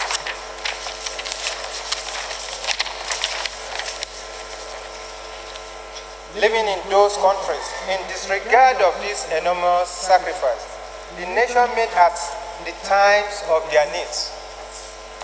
Also concerned that on numerous occasions, some of the supposedly brotherly African countries had found flimsy excuses to arbitrarily deport Nigerian citizens living in their countries. The House cognizant of the need for a review of the nation's foreign policy from mere Afrocentrism to one that is based on the principle of reciprocity in line with the ever-changing world of diplomacy, where enlightened self-interest is the basis of relationship between nations of the world. The House therefore resolved to urge the federal government to review Nigeria's foreign policy to be in tandem with modern trends where the economic and national interests of a nation are considered a serious factor in conduct of foreign policy and the welfare and the protection of the country's citizens all over the world come first and should be incorporated in the Afrocentric foreign policy of Nigeria. 2. To mandate the Committee on Foreign Affairs to ensure implementation. Honorable Speaker, honorable colleagues, I so move. Thank you.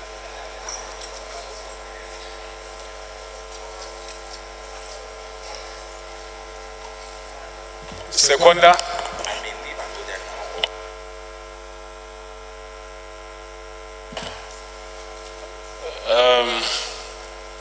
We're looking for a seconder. Honorable Gudaje, you're just reminding us of your contribution and the debate on the International Day for Women. We can now see how powerful a woman is. They've dragged you and converted you into a PDP member. So you cannot speak from that seat. Honorable Adere Nejo. Tofik. Second, please. Honorable Speaker, honorable colleagues, my name is Taufik Abiodun Adenijo. I'm from Lagos State. I represent Aike Federal Constituency. I like to support the motion ably moved by my colleagues, Honorable Obasa, as well second. Honorable Obasa, 2 minutes to lead the debate, please. Thank you, Mr. Speaker. Honorable colleagues, this motion is very important as it is a call on the federal government to lead this call and crusade to immediately put the necessary measure in place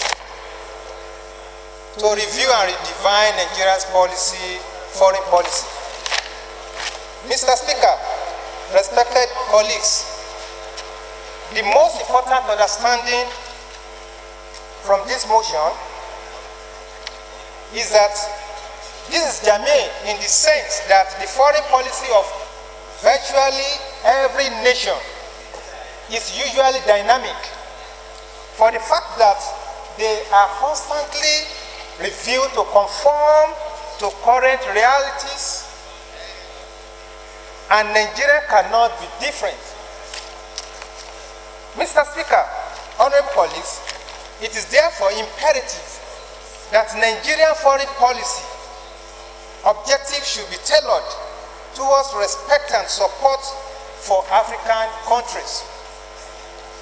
In line with the usual big brothers postures of Nigeria, but this policy should be such that will emphasize to these African countries at the same time that any maltreatment of Nigeria by them will be met with equal consequence.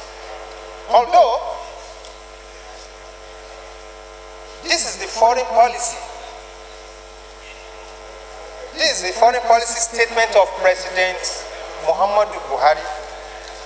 But to make it or enshrine it as Nigerian policy, as Nigerian foreign policy, objective will be very strategic to discourage the current instances whereby Nigerians are maltreated by some African countries and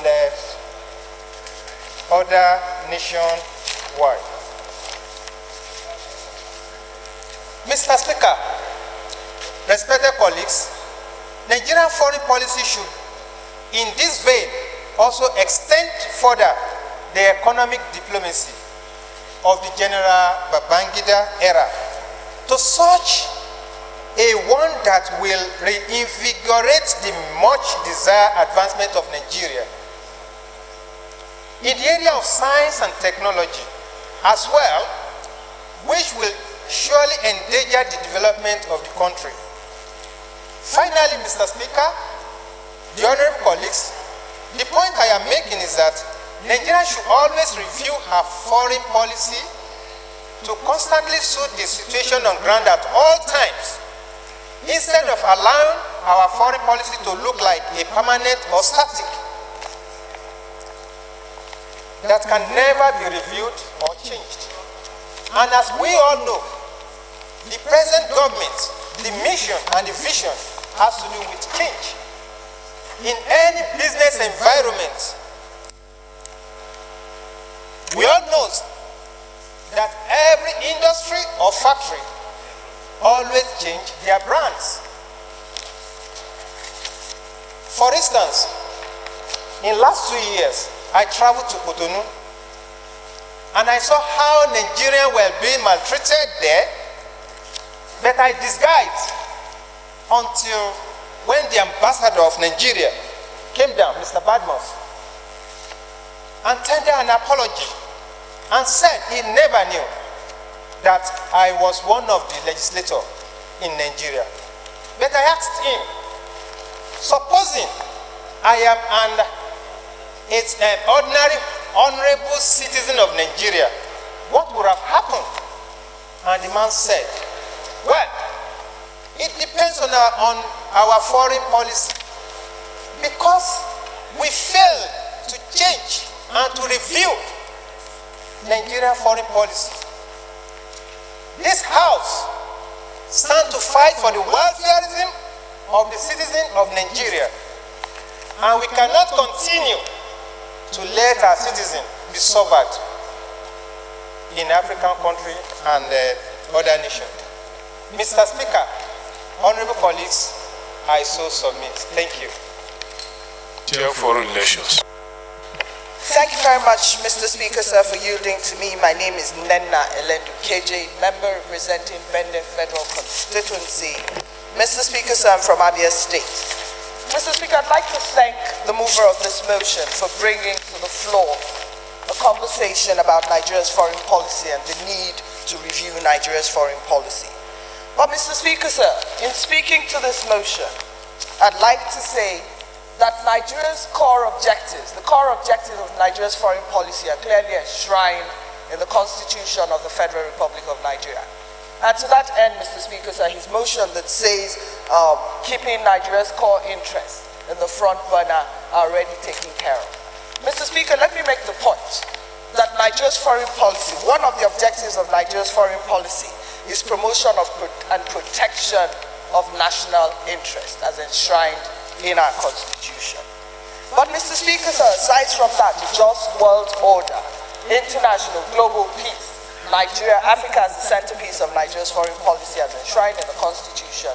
I make the point, Mr. Speaker, sir, that over 32 years ago, and he made that point as well, that there was an attempt at review of Nigeria's foreign policy, and that since then there has not been a whole-scale review of Nigeria's foreign policy.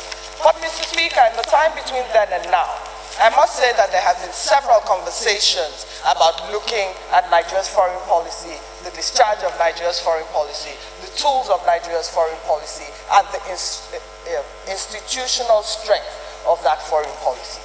Of course, we may say that Africa as the centerpiece of our foreign policy at the time was pertinent.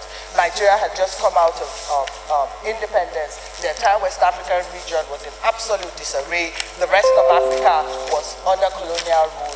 And so at the time, the vision of our forefathers to have Africa as the centerpiece of Nigeria's foreign policy was absolutely putting a square peg in a square hole.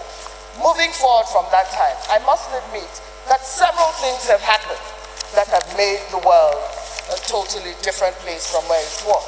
Of course, there's independence of those African nations, dwindling resources for Nigeria that gave us the opportunity to give financial support to other African countries and therefore create the niche that we wanted. Mr. Speaker, sir, to that end, I agree with my colleague that there is absolute need for us to take another look at Nigeria's foreign policy. And the reason for that is that globalization has given room to the fact that the world is definitely a much smaller place, that we cannot have a unipolar vision to Nigeria's foreign policy. We must have a multipolar vision to Nigeria's foreign policy. Of course, in those days, global terrorism was not something that was the order of the day. Denuclearization, nuclearization, migration, human rights, all those things were not enshrined or part of Nigeria's foreign policy. But let me make the point, Mr. Speaker, sir, that what my colleague probably speaks to is codification of the review of the foreign policy. And to that end, I am in absolute agreement with him. But only last year, in 2017, there was a review by the Foreign Affairs Ministry and the Institute of Policy and Strategic Studies in Kuru, where there was another conversation about the way in which Nigeria had to move because of certain things that had happened in the recent past. For instance, Nigeria's influence around the world. How does the rest of Africa see us because of our dwindling resources? Do we still have those resources? Evidently not, Mr. Speaker. So there were certain things. What is our role with regards to hosting ECOWAS? What are we doing about that? Those are conversations that came up at the Saminaka retreat, and I know that they are being codified as we presently speak. Of course, like the Ministry of Foreign Affairs only last month had another inaugural lecture where the Vice President was in attendance. And the issues that were brought to the front burner were issues on migration, issues on human rights, issues on climate change, issues on economy, and so on and so forth. So, Mr. Speaker, sir, there have been several attempts at doing that. But I'm very, very glad that in the same way that we have a climate change policy and a gender policy that of course, nobody listens to, we're looking for a foreign policy that is codified in such a way that does not give us the elbow room for policy flip-flops on all sorts of international issues. So to that end, Mr. Speaker, sir, I do support the motion, but only as I clarify that to say that in 32 years, nobody has said anything about a review of Nigeria's foreign policy. Chief Ojo Madueke came up with citizen diplomacy. There was talk about economic diplomacy. There's been so many conversations about Nigeria's foreign policy and the movement of Nigeria's foreign policy in an emerging world. So for us to say that nothing has been done in 32 years is not very true. But for us to say that all the conversations that have been had about Nigeria's foreign policy must be codified in a way that speaks to a more insular world, a world that is moving more right-wing, that is getting more nationalistic, where trade is becoming a national issue, where the lines between patriotism and nationalism are blurred, is one that we must have. So I agree with you, my dear colleague, that we need to codify that with the amendment. Thank you very much. Yes. Thank you very much, Right Honorable Speaker. My name is Lasso Yusuf. I represent Irepodun, Oloruda Orelu Federal Constituency. I'm from the state of Osun. Yes, of course, after Inena has spoken, normally I'm not supposed to speak because he's already an expert on foreign policies. He spent a long time within that system. And of course, whatever she says now is what we can learn from. But I want to say this, just because I can't categorize myself as a political economist, that Nigeria is only struggling to offer what we don't have, and what in essence don't we have. Once your economy is dependent on the economy of other nations, definitely there's nothing foreign about you, and there's nothing foreign about your policy that you can espouse. So first and foremost, if you look at Nigeria as a nation, I think one of our major problems is we don't have solid economy based on policies that are determinable. We are not able to feed ourselves. We are not good in science and technology. Our military is nothing to write home about. So many things. So when you are sitting down with other developed countries of the world, what do you offer them? Even right in West Africa here, what do we offer anybody? What we offer is our population that we disperse to different parts of the world who naturally are not even skilled. When they go out of the country, they don't have any skill that they have acquired. They just go to other countries of the world to see the loopholes where they can plug their heads. So the motion is very good. But if we sit down and look at the motion very well, it is more of an economic thing than the policies we are talking about itself. And I always tell people, if you look at the entire African continent, we were in Congo in the 70s. Nigeria fought a war there to liberate Congo. Yet, you can never see anything related to Nigeria in Congo now, because we never seize the opportunity of seizing the economy, because that is how, if you go for peace mission, and you go and fight in another country, and you contribute to the peace, to the liberation of such country, what you do next is to seize the economy of that country. We refuse to do that. Come to Liberia here, we liberated Liberia, we didn't seize the economy of Liberia. We liberated Sierra Leone, we didn't seize the economy of Liberia. The same thing with Guinea. And so we are talking about foreign policy. What foreign policy? When we actually spent our money, resources, both human and natural resources, to liberate all these countries, and we did not seize the opportunity of seizing their economy. It's not a criminal thing. And like I've always tell, espouse in public gathering, yes, stealing is bad, but when it comes to real development, there are two areas of human endeavor that stealing is permissible. You steal when it comes to science and technology. In the economic matter, you have to steal before you can get. America will go and fight war somewhere. The first thing they do is to begin to mine your natural resources or oil, whatever they find there.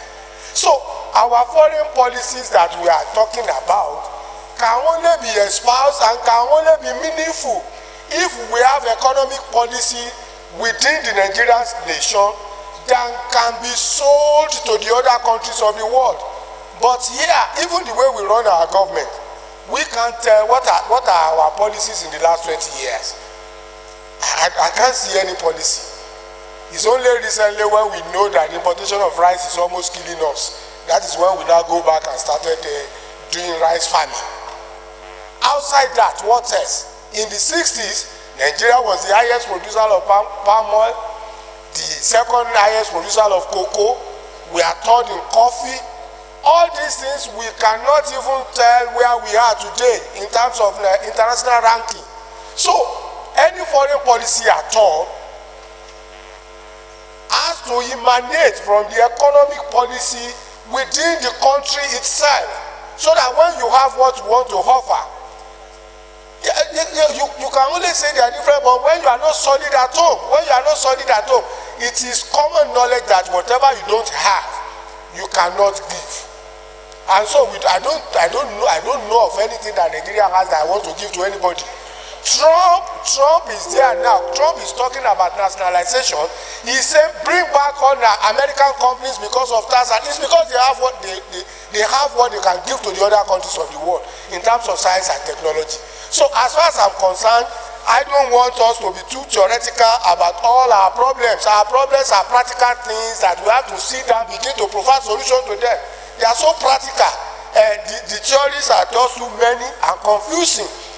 Because if in Nigeria, our university system are not running well, our PhD holders cannot go to other countries to lecture. It's very rare.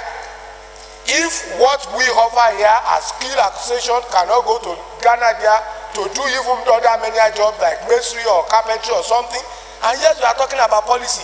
If we are good at what we are doing, the time Ghana started exploiting oil, Nigeria was supposed to go there and be the one exploiting oil for them, because we discovered our own oil in 1956 and we started commercial exploitation in 1958. Yet Ghana just discovered oil 10 years ago and Nigerian presence is not there. That will have guided even our foreign policy if we have acquired enough skill, the science and technology of oil. The time Niger Republic is exploiting oil, that we will have gone there to give them the technology of oil. So these are the things that will guide our foreign policy. I know I need a field, yes, you are an expert in foreign policy, but I can assure you that foreign policy cannot be diverged from the economic potential of any country and what you can offer the rest of the world. And in economics, we always talk about core competence. If you don't have core competence in certain areas, how do you now manage to sit somebody down to see things from your own angle? So, Mr. Speaker, I congratulate the mover of the motion by just, you know, it's like a way of telling us we have to look this direction. But I'm only telling the experts in that field that our expertise in that field is failing us because our economic policies are not well grounded and they are not even existing. And so as long as we are not able to feed ourselves, as long as we are not able to provide for military hardware and manufacture them, and as long as we cannot, our education is not competitive when it comes to world market, all these things we must first of all sort out. I'm not saying we can sort them out 100%, but at least let us just rise up beyond the average, so that when we say Nigeria, they can say, oh, Nigeria, if you get coffee, there is an Etisalat advert. We say, somebody says, this coffee is good. I wonder where this coffee is from. The other person has, this coffee is from so place. Nigeria should be known for something. We are known for large population. Mr. Speaker, thank you for giving me the opportunity. Honorable Deputy. Thank you, Mr. Speaker, for yielding the floor to me. Honorable Garba Detti Mohammed, I represent Sabongari Federal Constituency. First of all, I have to commend the mover of this motion because there is need for a total overhaul of review of our foreign policy. As my colleague has said earlier, in the 60s and in the 70s, the centerpiece of Nigerian foreign policy was based on Africa as a centerpiece. We have participated in the liberation of most colonies that has become nation. We have played a significant role in ending apartheid. But even with that, we have not gotten the commensurate result from these countries that we have spent so much on. And now that the world is moving, tilting towards populism and nationalism, if you look at the countries of the world today, they are moving with the reality that is going on. For instance, only recently,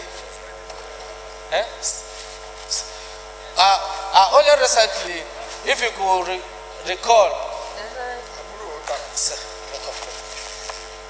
so the Deputy Speaker, before you go, I just want to tell you that the foreign policy is not completely tied to the economy.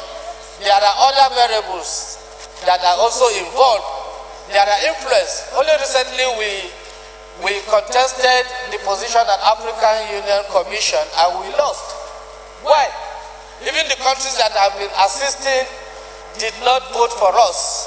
So we have to review and see, anytime in foreign policy, any country we have to support, there should be reciprocity. They should reciprocate whenever there is interest in Nigeria. So, Mr. Speaker, I think I commend the mover of this motion. The need for review to look at the national interest of Nigeria is very paramount to put it in the front burner. Thank you, Mr. Speaker. Honorable Flatter. Thank you, Mr. Speaker. My name is Abubakar Samfulata. I represent Berniwa Grika Sama Gudi Federal Constituency. Mr. Speaker, I'm from Jigawa State. Mr. Speaker, our current foreign policy was crafted to handle two fundamental issues. First, to extricate the African continent from colonial and neo-colonial domination. And the second, to foster inter-African relations and trade. Based on this, Mr. Speaker, a colossal amount of money was committed in the fight against apartheid in South Africa, liberation of Namibia, Angola, Zimbabwe, and the entire Southern African region. Based on that foreign policy also, Mr. Speaker, Nigeria committed both human and material resources to establish peace in Liberia and Sierra Leone. In fact, in Liberia, many Nigerian lives were lost in order to restore peace onto Liberia and Sierra Leone. In fact, Mr. Speaker, the situation was so absurd to some extent that Nigeria was even paying the salaries of the armed forces of certain African countries, while some state governments cannot even pay the salaries of their workers. Nigeria was paying the salary of certain armed forces of certain countries. And yet, when it comes to Nigerian, protecting Nigerian interests on the floor of the United Nations, or African Union, or ECOWAS, they vote against Nigeria. Mr. Speaker, it is high time we are not running a charity foreign policy. Our foreign policy must now be tailored towards objective economic complementarity. Nothing goes for nothing. We cannot commit $6 billion in the fight to establish peace in Liberia only for our nationals to be spited. We cannot spend a colossal amount of money in Sierra Leone or South Africa for Nigerians to be chased and be killed on a daily basis. On that basis, Mr. Speaker, I agree with the move of this motion that there is the urgent need to review Nigerian foreign policy and make it operate on the basis of objective economic and political complementarity. Thank you, Mr. Speaker. Honorable Pajok. Thank you, Mr. Speaker. Honorable colleagues. Mr. Speaker, my name is Edward Pajok. Mr. Speaker, I am constrained to be maybe the only lone voice to speak against this motion. Yes, Mr. Speaker. I listened carefully, without attention to His Excellency, the Deputy Speaker, and he articulated the essence of foreign policy, which should be predicated on the economy of a country. Because my worry is that word review in line 1 of that prayer. What signal are we going to send to the entire world when we say we are reviewing our foreign policy in line with modern trends? It means we're trying to replicate what the US President, Donald Trump, is doing. America first. We will say Nigeria first. But let us not forget, from the time our present president came into office, he has been going around, particularly in the West African sub-region, to lobby our neighbors on the need to secure our borders, on the need to secure our country, on the need to minimize insurgency. By the time you now bring up the message that Nigeria is reviewing its foreign policy, and this motion is already saying because of the hostile acts of some other African countries who have not appreciated Nigeria, before you know it, Cameroon, Niger, Chad, Benin, other countries will now become really hostile and we really refuse to cooperate with Nigeria on the basis of our review of our foreign policy. Even the US, people have been giving examples. They're not having it easy now. I wish the Chairman of Foreign Affairs would listen to this presentation. Mr. Speaker, the US now has by itself, by electing someone like Donald Trump as the US President, reduced the strength of the American polity in international affairs. For now, they are not strong in NATO, They are not strong in European affairs. Nobody is contending with the US. So by just that emotional response on issue of saying we are going to become nationalistic, America has reduced its strength. And nature abhors a vacuum. As America is reducing its strength, other countries are taking over, like China, Russia, and other countries. Look at what Russia did last week. Even Britain was accusing Russia of using nerve gas to kill some of its citizens. It's like they are a toothless bulldog. They can't do anything to Russia. So if Nigeria makes the mistake, I know, I'm not agreeing that we are not happy with some of our African countries for what they are doing to Nigerians. But I do not think that the response is coming out with a clear statement that Nigeria is reviewing its foreign policy so that Nigeria's interest comes first and we forget about other African countries. We will be hurting ourselves. Secondly, look at the example of Morocco. Morocco cannot be said to be a stronger country than Nigeria. But because Morocco, which was expelled from the African Union no years ago, they are now on the ascendant in terms of their strength. Now Morocco is beginning to dominate other African countries to the extent that on this floor we have moved a motion that Morocco should not be allowed to join ECOWAS. Nigeria is now trying to de-emphasize its strength from ECOWAS, from the AU, and from other countries. Other countries will take over. Morocco will take over and others will take over. And let me tell you, when other countries begin to project their strength, it will also affect even the economy of Nigeria because economy is also part of foreign policy. So my take on this is that we should tread very, very carefully. Yes, emotionally as a Nigerian, I will be the last person to say I am happy with the way we have helped other African countries to attain independence. We have helped the economies. Like it has been pointed out, we have even paid salaries of even those countries. But like Deputy Speaker said, sir, we are the architect of our own downfall. So let us improve our economy. By the time we are strong, in fact, others will be begging us for all the things that we are complaining about. But if we just say theoretically we are reviewing our foreign policy, I think we will be making a very great mistake. So just for the records, I wanted to be heard on this point. I thank you, Mr. Speaker.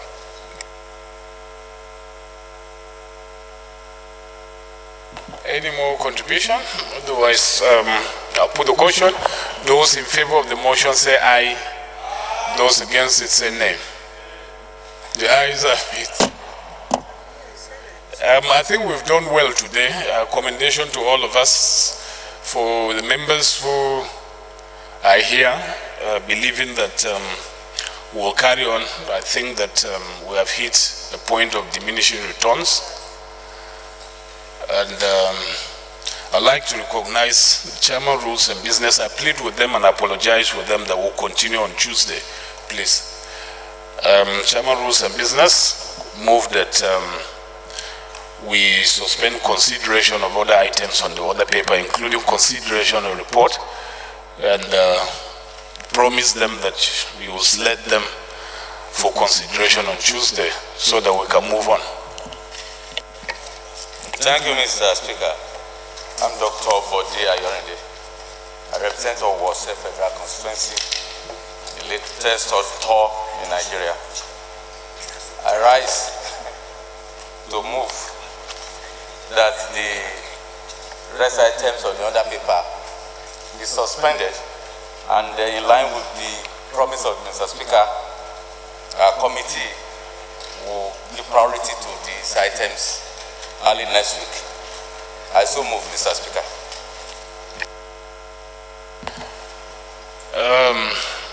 Honorable Kudaje, now that you are seated on APC seat, you can second.